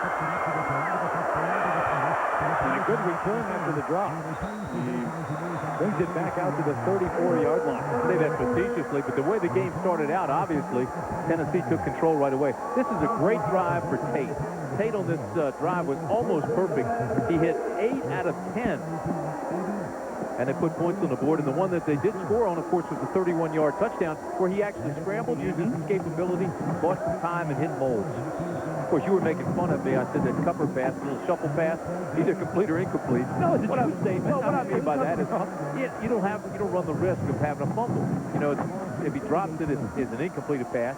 But normally, everybody's getting back in pass coverage, and you come underneath him for big gains. I knew what you meant. I just couldn't let you get away with it. Manning to the air and picked off by Bernard Jewell. Back to the 42. So Mississippi State with the turnover now. They take it down the field for their first touchdown of the day, and then pick off the pass from Peyton Manning. You know, remember how soft they were playing in the first half? Here they're in a zone. He comes over and reads Manning all the way, not the receiver, and just made a good break on the ball. Just get it back. Don't do anything fancy. Hold on to the ball and get it back to Tate Moulds.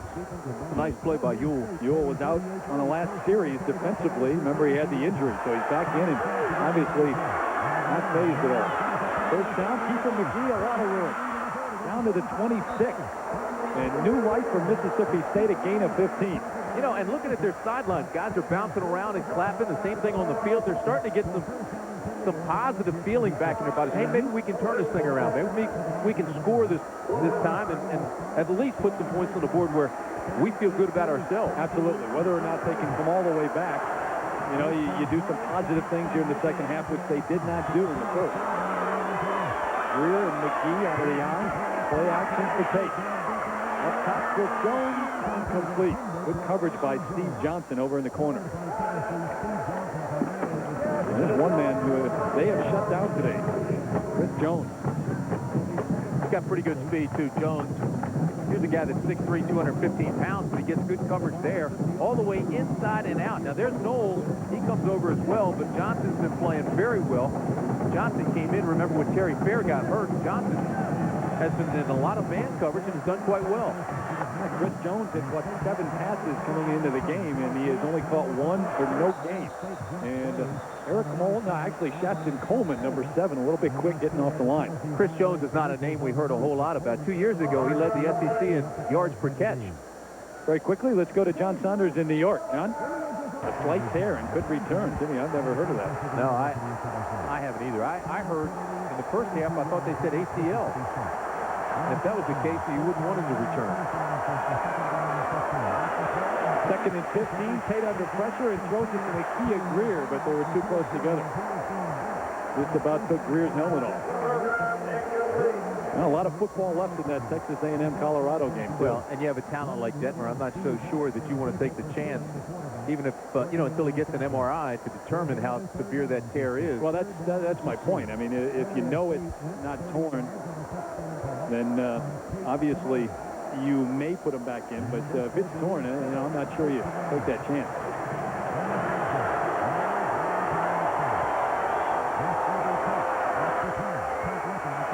On 3rd and 15, right through the hand of Shaston Coleman, the senior out of Ackerman, Mississippi.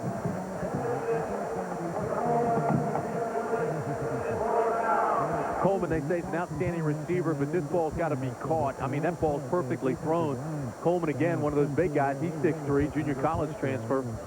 Tate put it right there where he had the best chance to get it, right through his hand. Here's a guy that grew up 20 miles from campus, Mississippi State's campus. And they say he's the fastest guy of all the receivers. They also said he was the most improved player on the team. Tim Rogers on for a field goal attempt of 47 yards. It's up, but he hooked it. Wide left.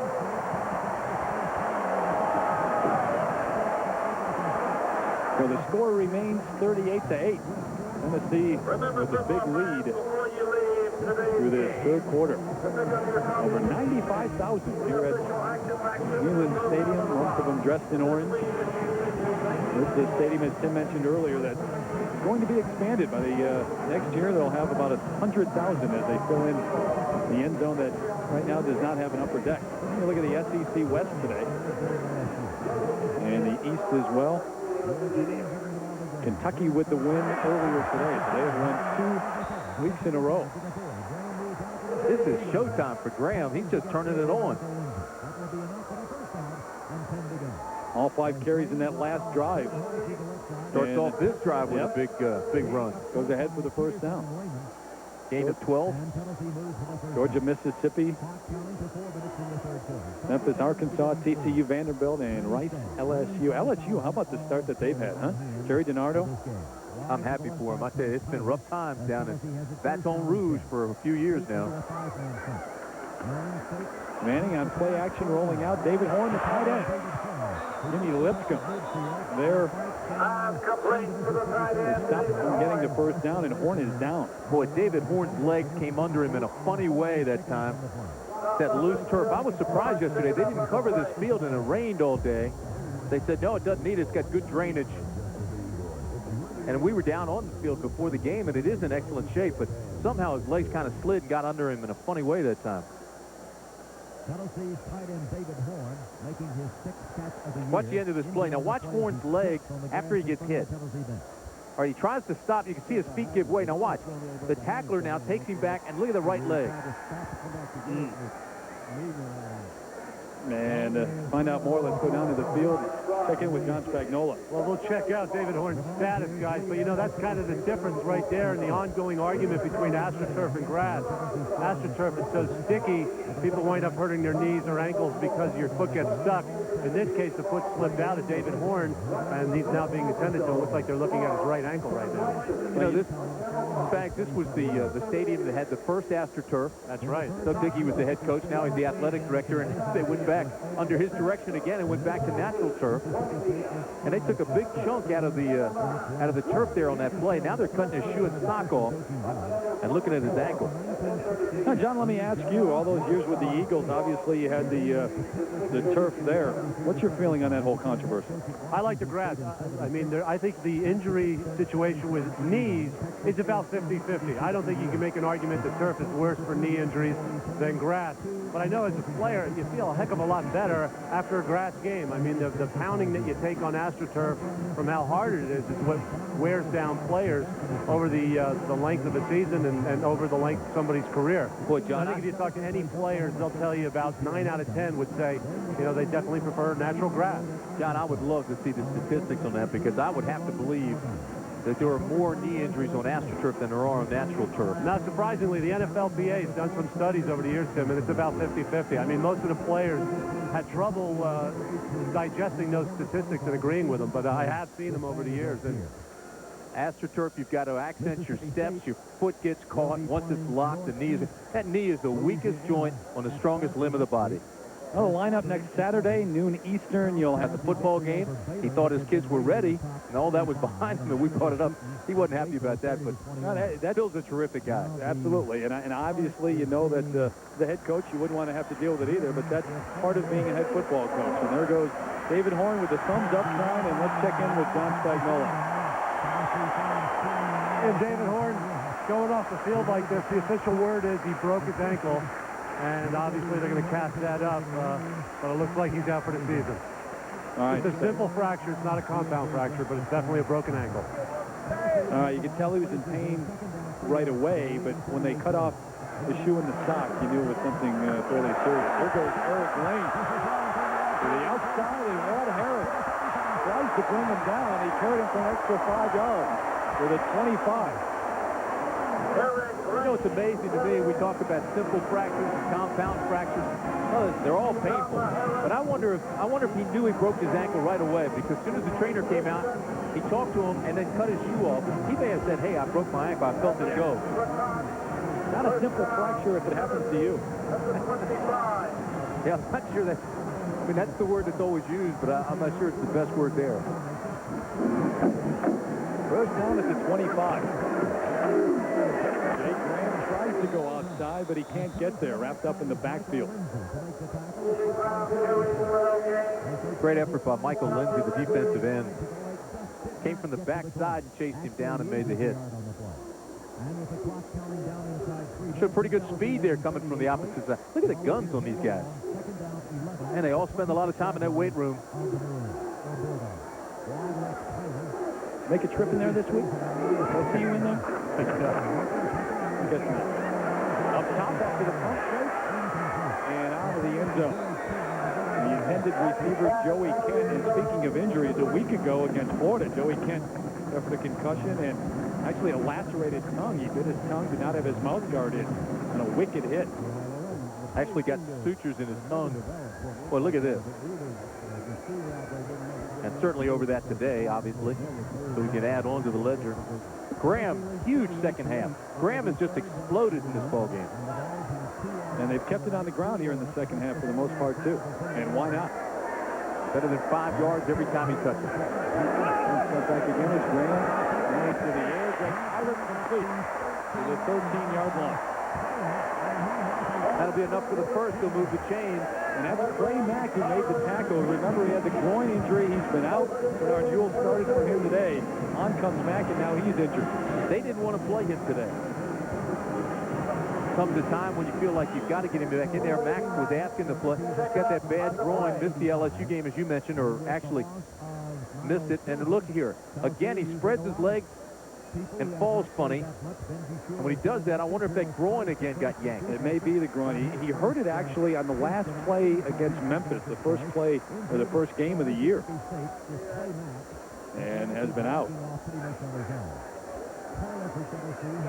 So another senior. And look at the numbers on Peyton Manning. 236 yards. He did throw the interception. I think that stood out in halftime statistics. He had those 20 touchdown passes for third down, and they put up 31 points. Swing pass out to Eric Lane and incomplete. Boy, that was almost picked off. And Del McGill was there. McGill got it. He was saying he picked it off before it hit the ground. Watch this. Once he starts bobbling it, Lane has it once, twice, throws it up in the air. Now watch McGill coming out of the left hand of your screen, and watch and see if he gets this before it hits the ground. Here he comes. There goes the ball. And no, it does hit the ground, yeah. And it looked like Lane may have taken his eyes off it to look at McGill. We've got a fog moving in here. Well, lights have been on since the start of the game. It's been overcast all day long. It rained all day yesterday. Temperatures in the low 50s. Into the end zone, Eric Lane. If it's not Graham, it's Lane here in the second half.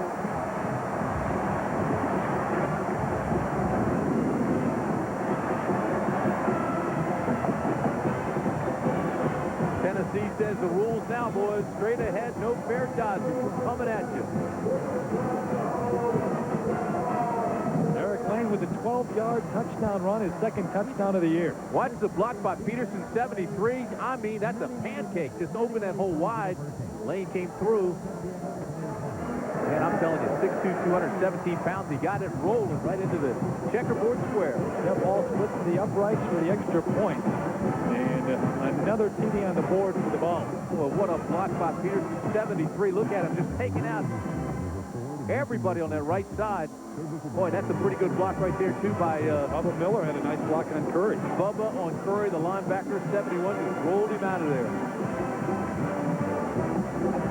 A lot of smiles where they did not appear last week in the second half, but they're on the faces of Tennessee this week. Back. noticing Phil Fulmer wanted to make a statement here in the second half. Interestingly enough, Tim and Terry, Tennessee has a reputation as a finesse offense, but their success here in the second half has just been pounding the football with Jay Graham and then with Eric Lane.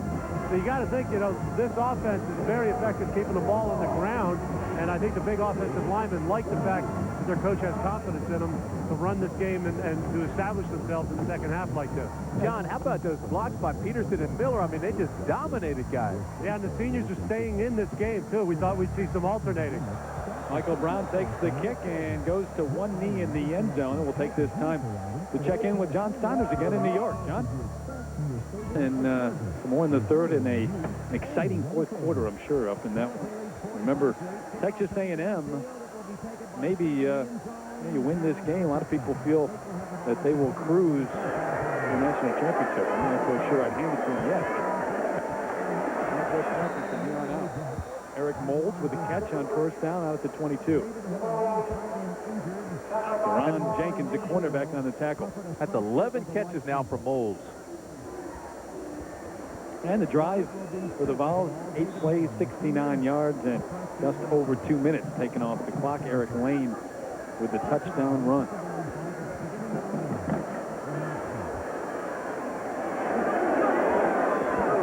Second and 5 for Tate on the Bulldogs. Step drop, complete, and Moulds has room. Across the 40 to the 41. How about the move that he put on the initial tackle? You know, he's a very smart receiver. He comes up to the line. A lot of those Mississippi State fans feel Moulds can be eventually an Art Monk or Jerry Rice or Steve Larkin type. That's class. Here's a guy that's 6'3", 41-inch vertical leap. He's strong off the line. He's quick in his cuts. He's smart in his routes. He can leap. He's sure-handed. Blesto, one of the scouting combines, they looked at him and they said, hey, he's definitely a first-round pick. He'll be playing on Sundays. I think he'll go in the first 10 selections depending on the team and their needs and the order of the pick. The quarterbacks and running backs usually go higher than wide receivers, but he'll be in that mix. All the tools play at the next level. First and 10, Tate can throw again. And this time picked off at the 37-yard line. Scott Gallion. And he brings it back across midfield. So another interception. The second of the day thrown by Tate. This time to the strong side linebacker, Scott Gallion. This time, Tennessee's just sitting in a zone. Now watch Tate. He gets a little bit antsy back here when he feels the pressure and actually throws off balance. See him? He's backing up when he throws, overthrows the receiver, and the linebacker's just sitting in the zone. Gallion just read it, didn't have to move a whole lot. That's an easy pick for him. Showed a little bit of agility coming back there, didn't he? Gallion's moving. He's 6'3", 230. That's a pretty good feat. First interception of the year for Gallion. And a couple of good ones. Gallion and Hines been active all day. For the first time, Mark Levine in at running back, and here goes Levine ahead for maybe 2. And we also see Jeremy Bates in a quarterback for Peyton Manning. So the starter's getting rest. And the final seconds ticking off here in the third quarter. Tennessee 45-8. We'll be back with more between the Bulldogs and the Vols after this message and a word from our ABC station.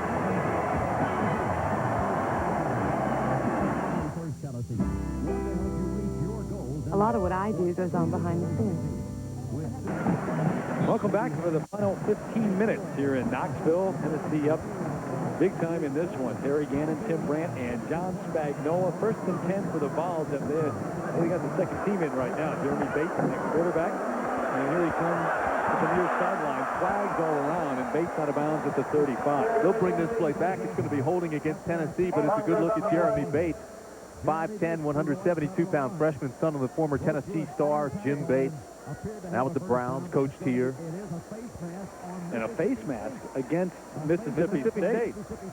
Watch this now. I thought I saw a holding coming out of Poole. There's the face mask right there. That's an excellent call.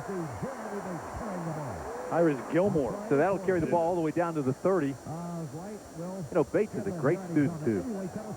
4.0. Actually, I think his average is 3.9 student in his grade point average. He graduated from high school early and enrolled at Tennessee so he could participate in spring drills. That really was the coaches wanted them to do that. There were no backup quarterbacks, really. You had Peyton Manning and Colquitt gone after last year. Brandon Stewart with the transfer. Todd Helton goes and plays baseball. And this is how we arrived at this point. Joined in the booth now by one of the all-time greats.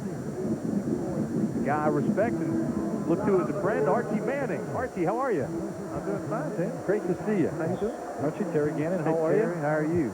Tim has told me a lot of stories. I only believe half of them. Well, you We just go got way to be back. busting at the chest. Oh, well. So proud of him. Yeah, well, we're proud. This is a good deal for Tennessee. It's been a tough week. And, you know, you've been through it a lot. I think teams on all levels, when you go through some tough times, you can kind of go either way. It's usually the next week it's either real good or real bad, and they needed for it to be real good, and they came out early and did some good things. You know what I was saying earlier in the broadcast, Archie? The last time I saw Peyton, he was about this big. I saw him yesterday. He came up and said, hey, he's 6'5". I couldn't believe it. Yeah, he's grown a little bit. Archie, what do you think about his transition from last year, all that he's learned? The coaches just go on talking about how much he has consumed his offense and his football knowledge.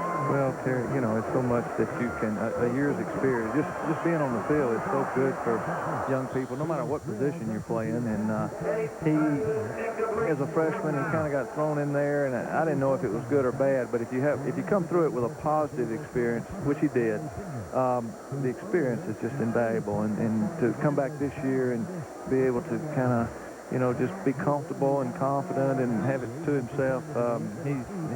He's real happy. He's very confident. And last week, the second half was kind of a down time, but it says a lot for the team the way they came back today. Pretty good numbers today, I'd say. 21 out of 35, 235 yards, 1 interception on the day. And here's the punt. Down to inside the 5, maybe at the 2-yard line. The second time that Tennessee has done that today. They've got it all going this afternoon. We're back with more football and more Archie Manning in a moment.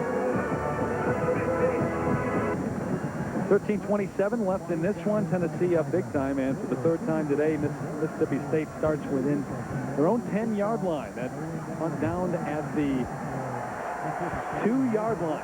So it's 1st and 10. The McGee wrapped up right at the 2-yard line. And Tim Bratt and I continue in the booth with Archie Manning, longtime NFL great, and obviously father of Peyton Manning. What about this week? I want to get your thoughts on that. Some of the things that you tell Peyton in a week like this, so much going on off the field, on the field, a loss to Florida. Well, Terry, you know, he really has matured so much that I don't give him a lot of advice. I just said, you know, some things you don't have any control over, and all you can do is kind of go forward. And really, they did what needed to be done, you know, kind of take care of business here on the field. It's unfortunate that some other things, and hope those things will pass. But it's a really, it's a compliment to the coaching staff, too. You know, I saw, it was ironic, Terry, today was Parents' Day. That's been set up in advance, but it really was a time when all the parents were here of the players. And Phil Fulmer talked to the parents, Doug Dickey did, and it was probably, parents kind of needed that because it's been such a tough thing.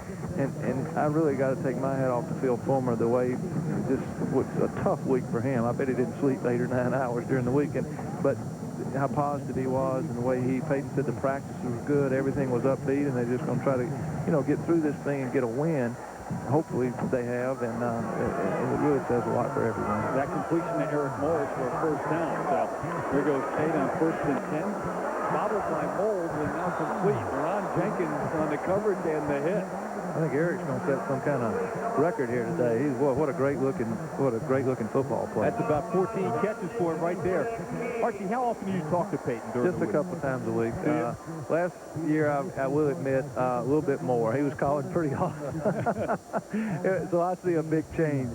He pretty much, I think he knows how to handle things. He's kind of, all the media things he has to do, and he's doing good in school. And we're proud of Peyton. He understands football is a team game, and he keeps everything within the team. And he's having a good time, and that's what we want. Everybody wants for their children in college: be happy and have a good time. On 2nd and 6, Chris Jones is broken up at the 45-yard line to Ron Jenkins, and Jones had a step on it. Well, Archie, you got to be very, very proud of him. I'll tell you that. Here's a pretty good receiver right here. Watch this. This ball is thrown. He went out of bounds, and he can't come back in and make that catch. But, you know, they've got Moles, they've got Coleman, they've got they got Jones. some great-looking players. Let me tell you, this conference, you know, you've known me a long time. I'm an SEC guy. And this conference is really getting, you know, you got LSU getting better, you got Georgia getting better. South Carolina will eventually. They're going through a tough time. Kentucky's won a couple of games. You know, State ran into a buzzsaw today catching Tennessee, and with everything that's going on, there's some good football players in State, and they're going to be a factor with some teams this year. Arkansas with a win over Alabama. Arkansas is so much improved. Tennessee's got to go there. There are some great SEC games in the coming up in the rest of this year. And hey, I still got tonight. It might be Ole Miss's night to beat Georgia. So There you go. Hey, well, Archie, thanks for coming up and saying Thanks, guys. hey. Always a pleasure. And I'm sure down the road you're going to have another big decision to make with Peyton. Archie, It'll be a while. Thanks, Terry. Thanks, Archie. Archie Manning, longtime NFL star, and now becoming known only as the father of Peyton Manning. I'm not sure that's the case, but he's awfully proud of his son, and well, he should be. First and 10 for Peyton. To the air. Moles to the air, but overthrown. Even he couldn't get that one. Incomplete. Sean Summers on the coverage, and Texas A&M holding on to that 1-point lead over Colorado as they move now to the fourth. 2-1 against Tennessee, counting both his tenure at Pittsburgh and Mississippi State. The Bulldogs coming to the line, trailing in this football game 45-8. 11:08 to go into the shotgun this trip. Tennessee, 3 down linemen to rush. Linebacker coming on a blitz from the outside. This will be Tate, who is going to be sacked. Jonathan Brown gets his second sack of the year. 3 down linemen overpowered Manning, but probably the most surprising thing to me, and certainly something that really deserves a lot of attention, is the way the Tennessee defense has played.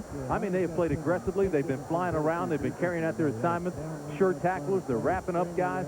Coverage has been good. I mean, top to bottom, Phil Fulmer and his defensive coordinator, John Chavis, have the defense playing well.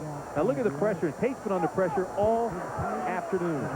Jonathan Brown wraps him up for the sack. And, you know, John Chavis, you mentioned him. You got to feel good for him because he's been under so much pressure the last couple of weeks, especially after the Florida loss. I agree. That ball overthrown. Quality guy, a guy that sits into the hot seat here. I mean, Larry Marmee before him as defensive coordinator took a lot of heat. Chavis says, I don't read the papers and don't listen to the talk shows. Well, I'm not sure that's really the case. I don't know if that's possible. I mean, a lot of guys say that, but he might try not to do that, but you got to hear it at some point. There he is right there. Defensive coordinator, and he deserves a lot of credit here this afternoon. Yeah, played at Tennessee, was a defensive tackle. And Jack gets a little bit shaken up. But I'll tell you, Chavis is the 6th of 10 kids. He drove a school bus. He was raised by a sharecropper. He's a great story himself. Was a walk-on here at Tennessee. And a fair catch by Summers at the 44-yard line. So a punt of 36 yards. 10-16 left here in Knoxville. Even Smokey's had enough at this point. Smokey! Blue Tick Hound. There you go. I didn't know that. I knew he was a hound. Blue Tick Hound. If time permits, don't forget to stay tuned for the Thrifty Car Rental postgame report featuring scores and highlights from across the country. And Jackie Sherrill would like this thing to end pretty soon as well. Jermaine Copeland now in at quarterback. Mark Levine, the running back, fighting his way ahead and may have a first down. It has been a long day for Jackie Sherrill and Mississippi State. Tennessee has moved the ball all day long. They started early on in the first. And we're stopped a couple of times, and we're only able to manage field goals early on. But, Tim, they have just been awfully impressive throughout the day. Sure have. You know, talking to a lot of folks down here in Tennessee, even though the Volunteers have won 9 of their last 11 games coming in, you had the feeling that last week's loss to Florida counted for a whole lot more than one game. And it was devastating. And yet the team came out and just responded by bowing its back and getting tough and coming out and made a statement here today. I think it made a statement not only to Mississippi State, but to everybody in the conference. You're right, because this is a team that really looked towards the Florida game as their season. There goes Levine straight ahead for a gain of about 3. You've got Jason Lehman, the offensive tackle, who made comments that this is our season. We've been pointing towards the Florida game all summer long. We prepared for this. Coaches put in a lot of stuff for the Florida game early on. You lose that in the fashion that you do, and now you have to come back. And it says a lot about this squad. And the coaching staff.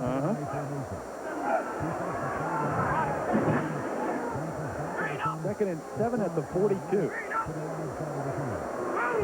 Copeland under center. He ran in for a touchdown earlier in the game and complete out to the 40-yard line. It's complete to Andy McCullough, a sophomore out of Dayton, Ohio, and McCullough getting playing time today as well, with Nilo Sylvan gone from this team. High school All-American. Great basketball player in high school, averaged about 30 points a game. Still learning this offense. So 3rd down and 4 for the Volunteers. And the option, Copeland takes it himself and falls ahead for a yard. That's it. Tennessee is loaded, too. I mean, you talk about deep.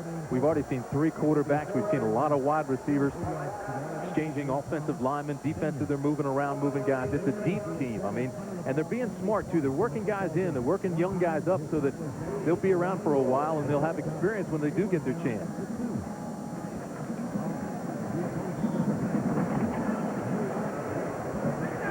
Talking to the coaches yesterday, they're already thinking about the recruiting season. Well, it never ends. You have to be nowadays in college football. Run away high. And there's Buell back at his own 10-yard line. Watches it go out of bounds. A couple of flags back at the line of scrimmage, though.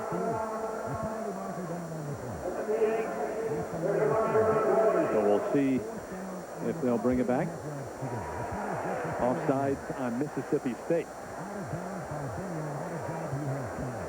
And the 5-yard penalty, it was 4th and 5.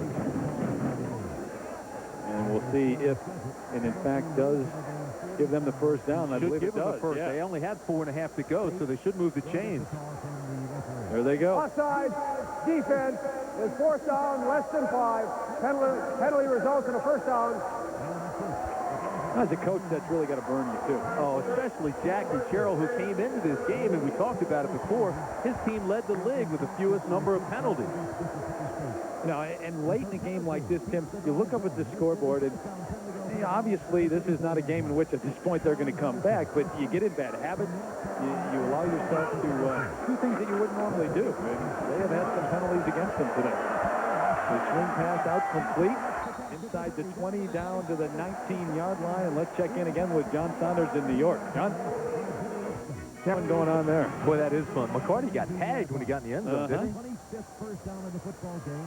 State has 17. Ball on the 19-yard line. Jermaine Copeland running the show now for Tennessee. Their 25th first down of the game. And straight ahead off the left side down to the 12-yard line. That's Sean Bryson, the freshman out of Franklin, North Carolina. Another high school All-American. You go up and down the list, and you see All-American next to all their names. Bryson, 6'1", 203 pounds. Another flag down, Terry. Down at the 13.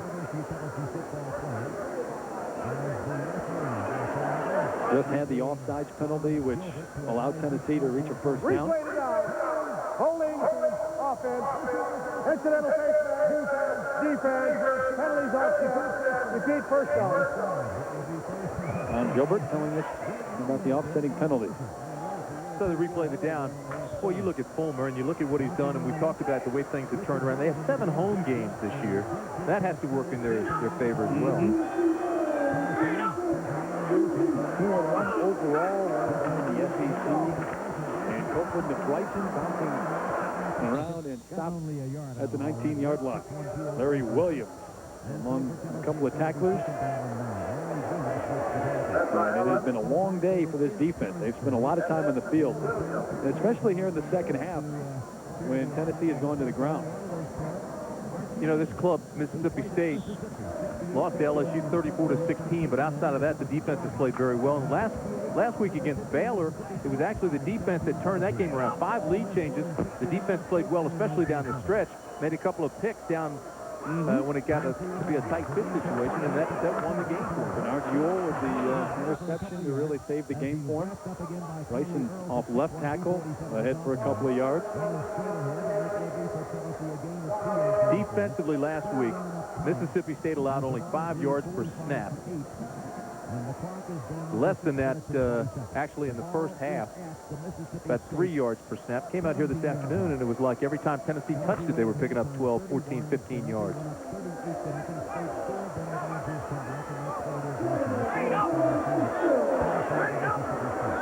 Third down and 8 with Jermaine Copeland in Tennessee. Throws it and caught at the 10-yard line, but wrapped up there. And they will not get the first down. That's Andy McCullough on the catch. Zell McGill with the tackle, and they want him to go for it. Tennessee fans are relentless now. They're saying go for it.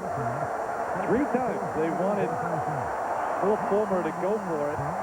And this is the first time that he agrees and says, yeah, okay, I'll go ahead and go. All right, so now it's going to start over again. Running up the score.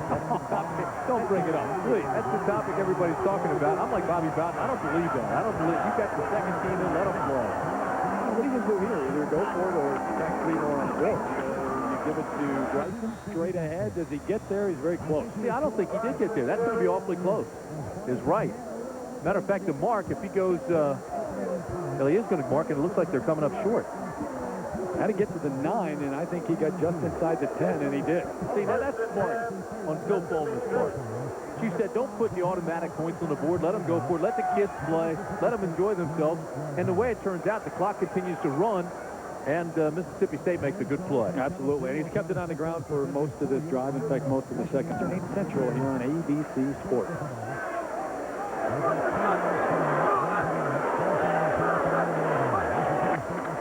Derek Payton still in the game. Here's out to Eric Moll. He's got 14 catches already on the day. And tries to get to the 20, ends up at the 19, just about a yard short of the first down. And Nebraska kept it under 50 today. 49-7. By the way, Moles with 15 catches, as I said, for 183 yards today. You know, it was almost humorous at halftime listening to John Saunders and Bobby Bowden talking about running the score up. It was a great interview, but at the end, he says, good luck tonight against Central Florida. They may need it, yeah. Notre Dame on the schedule last few years replaced by Central Florida. Here's Chris Jones on the sideline. He may go, and he will go. All the way, and a touchdown for Mississippi State. 81 yards from Pace to Jones.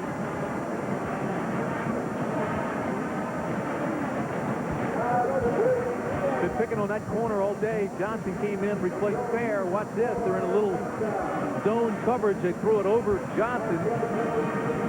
That was it. After the safety miss, McNaugh came over, missed the tackle, and bingo, touchdown. Well, we said it. He's been quiet all day long, and he explodes for an 81-yard touchdown. And as the fog continues to roll in here at Neyland Stadium. You know, that was the first time, Terry, all afternoon you could actually see Jones' speed. Yeah, you're right. Straight up the sideline. Tony Buckhalter in the backfield as Mississippi State goes for 2. And incomplete. Intended for Eric Moll. So the score remains 45-14. 4:38 left to go here at Neyland Stadium.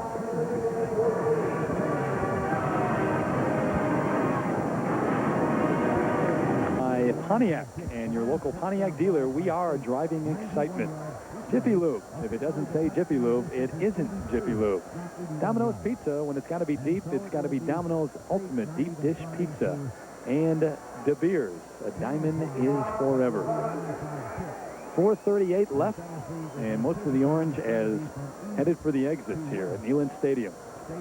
45-14. It has been all Tennessee all day long. And the onside kick, and it rolls 10, and I believe they do have it. I can't understand why Tennessee didn't come and jump on it before it went 10 yards. Yeah, you're right. It's hard to explain. Joe Macon recovered it for Mississippi State. Eric Lane was standing right there, and never went after it. So first down, and Derek Tate to the shotgun. Over the middle, Preston Coleman, and off his hands, it's picked off. Greg King with the interception. And the excitement after the onside kick gone now for Jackie Sherrill.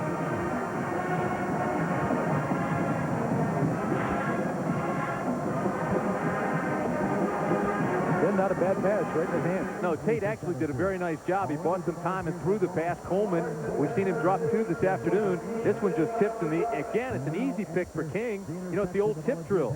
Then it's a linebacker's dream. Hey, I'm going to get the run with the ball. You know what? He took his eyes off of it. He saw Anthony Hampton, the strong side linebacker, right in his path. Tough hit on King, too. I think looked like he hurt his knee. Hyperextended it, maybe. Well, next Saturday, there's your line. Walking off the field very gingerly. And here is Bates in at quarterback ahead to the 37-yard line. So Jeremy Bates comes back in for Jermaine Copeland, who ran the club for a series. And we talked about him. Bates, the freshman, left high school early. You talked about his 3.9 grade point average. I mean, you got to have pretty good grades to be able to do that. Got some pretty good speed, too. Look at this. First of all, he makes a good read, knows the pitch man's covered. It opens up his alley for the running. He takes it up there and uses that speed. Bates is listed at 5'11". Guaranteed No he's chance. barely 5'10". No chance at 5'11". Quarterbacks have some pretty good pedigree, though. I mean, we talked about Manning. We talked with Archie Manning. Now here's Jeremy Bates. He's the son of Jim Bates, who was a great star here. Sean Bryson the handoff, but there are flags on both sides of the field. And I have something to say. I've been calling it cool all day long. It has officially gone to cold at this point. It is cold. Offside, on the defense, 5-yard penalty, previous spot, repeat, first down. Now, how about the loss earlier today on Miami? Virginia Tech with the win in the Big East. Happy for Frank Beamer. He's done a marvelous job down at Virginia Tech, but had a couple losses early here this year and surprised folks down there. Virginia Tech, think of a club the last couple of years. Last year went to the Gator Bowl, played these Volunteers, and were beaten. But been very good the last few years. And Bryson over the right side up to the 26-yard line.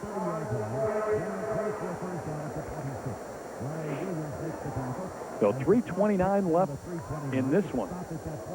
And the Cubbies 5 out in a wild card spot, but pretty good year for Sammy Sosa and the Cubs up on the north side.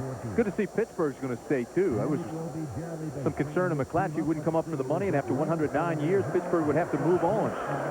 Well, you would hate to see something like that, wouldn't you? I mean, I know it's a reality of the game and the economics today, but the Yankees half game ahead for that final spot, the wild card. That would be a huge win for New York. That'd be good. They need that for the wild card race. On Bryson to the outside, Isaiah McGill drives him out of bounds, but he gets to the first down marker and more. And inside the 15 to the 14. That clock can't move fast enough for Phil Fulmer, and it can't move fast enough for Jackie Sherrill. No. Only thing that can happen now is an injury or something negative.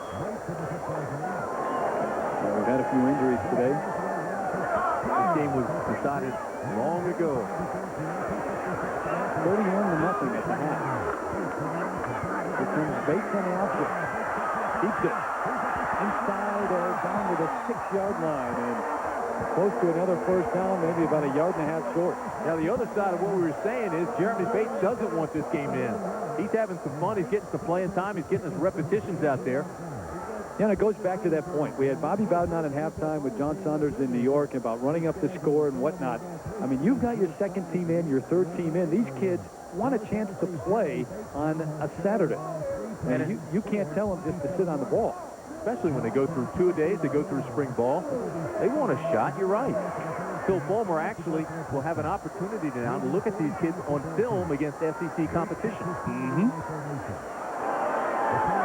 Second and 1 at the 6. And straight ahead, fighting for the end zone and near the goal line, but he does not get in. Number 48, Gray Barker, running back out of Humboldt, Tennessee, and he was awfully close to scoring a touchdown. Watch what he does at the end now. He tries to reach the ball out and break the invisible plane.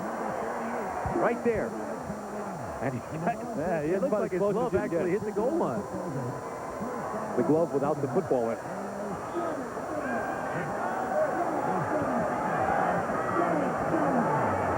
First and goal inside the 1 for Tennessee. Trying to tackle on more with just over 2 minutes left here in Knoxville. Watch the offensive line fire out. Hooker and Bryson, but it's Bates straight ahead. No. They'll bring up second and goal. He didn't get there. Conley Earl came up to stop him. Goal line defense, they tell the defensive linemen to actually get lower than the offense and try to establish a new line of scrimmage a yard deep in the offensive backfield. Watch this. The white jerseys win this battle. They pile it up. That way the linebackers can fill. Did a super job that time. And, of course, the tackle and penetration by Michael Lindsay against the defensive end who came off the corner. Yep. Second and goal.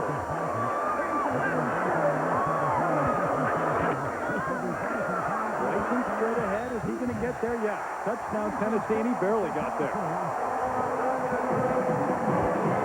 Was stopped initially in the second effort. A lot of them across the plate. So Bryson with his first touchdown.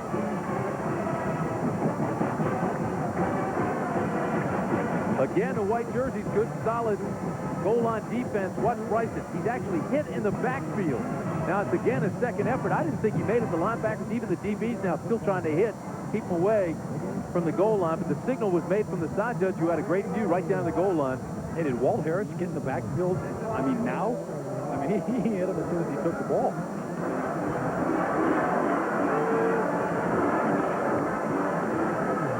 Jeff Hall, the extra point.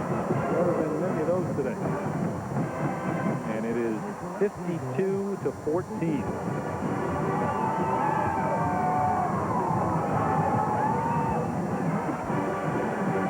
Playing Rocky Top here at Neyland Stadium. I believe that is number 26 on the day. It is unofficially the 26th time that they have played Rocky Top. This is a great scene, though, is it not, here in Knoxville? I mean, 95,000 here today, and all the orange, a sea of orange here. Well, you look at the SEC standing in the East. Florida obviously unbeaten, and Tennessee moves to 2-1 with the win today, and a pretty good schedule from here on out until they have to battle Alabama, Georgia, Kentucky, Vanderbilt, and South Carolina with the loss today to Kentucky. Of course, Arkansas and LSU, we talked about LSU and the job that they've done. Arkansas has surprised some people this year. Alabama 1-1. Right now, Tennessee's got its eyes on Florida and hoping somewhere along the line they can trip up and be upset. That's really the only shot the Vols have now at winning that title. Kick it off, Jeff Hall. Best conference in the country? I've always been a big follower like Archie Manning of the SEC. I love the kind of football they play, and they're always in the national title hunt. Michael Brown from his own 5. And dropped at the 29. I think it's the most competitive conference in the country. Yeah, you look top to bottom, I think you're probably right. And you mentioned LSU getting better this year. Go down to John Spagnola right now. Thanks, Terry. You know, Jackie Sherrill raised some eyebrows this week when he complained that the Tennessee cheerleaders use a sound system that's against the rules in the SEC. He said they lead cheers while the team is actually running plays. He said, if it happens today, I'm going to use this on those speakers and cut those wires. Hey, it wasn't an idle threat. He did it back in 1980 when he coached Pitt, and they won that football game 33-6. Hey, Spags, he didn't have to do it, though. They don't have the same speakers here. Well, I think that's true. I think he'd like to use this thing on their offense today and short-circuit that offense. Adam Russell now in at quarterback for Derek Tate. And the numbers on Russell this year. And it's now 2 for 3 for 7 yards after that incomplete pass on first down. Russell's a 6'1", 193-pound redshirt freshman. He was heavily recruited at quarterback out of high school. He practiced last year but was redshirted, so he's grown up a lot. Jackie Sherrill likes to change up his quarterbacks during a ball game, trying to get him some reps, but they didn't do it today. He's got a strong arm, usually very tight spiral. Look at those quarterbacks. Over 6,200 yards in high school. Isaac to the outside, up to the 44-yard line. And actually, that was the backup tailback, Rhonda Andrew, a sophomore out of Chattanooga, Tennessee. DeAngelo adds some power to State's running game. He's well over 200 pounds. So the backup's in for both clubs at this point.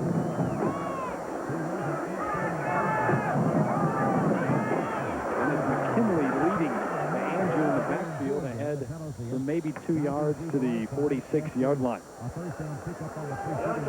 the clock continues to tick here at Neyland Stadium. Adam Russell, the young freshman's looking over. He wanted to go to the hurry up. Jackie's saying, no, just settle down. We've got 25 seconds left. Let's get out of here. Handoff right, handoff left. 19 and counting. And Russell to throw.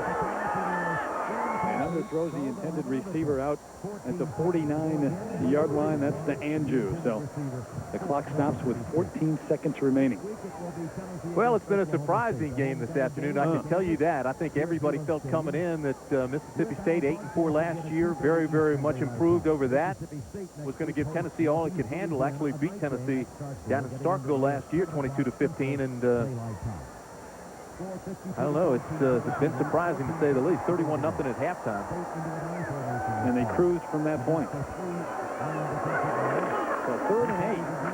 Andrew with a carry off the full and ahead for about 3 yards. And well short of the first down. May indeed be the last play of this game. And it is. So an impressive win for the Volunteers here in Knoxville after the loss last week to Florida. Final score 52-14. We'll come back to Knoxville to wrap things up in a moment. With a school record 15 catches on the day, and Jay Graham for Tennessee, 126 yards and 2 touchdowns on the afternoon. So Tennessee wins at 52-14 on a gray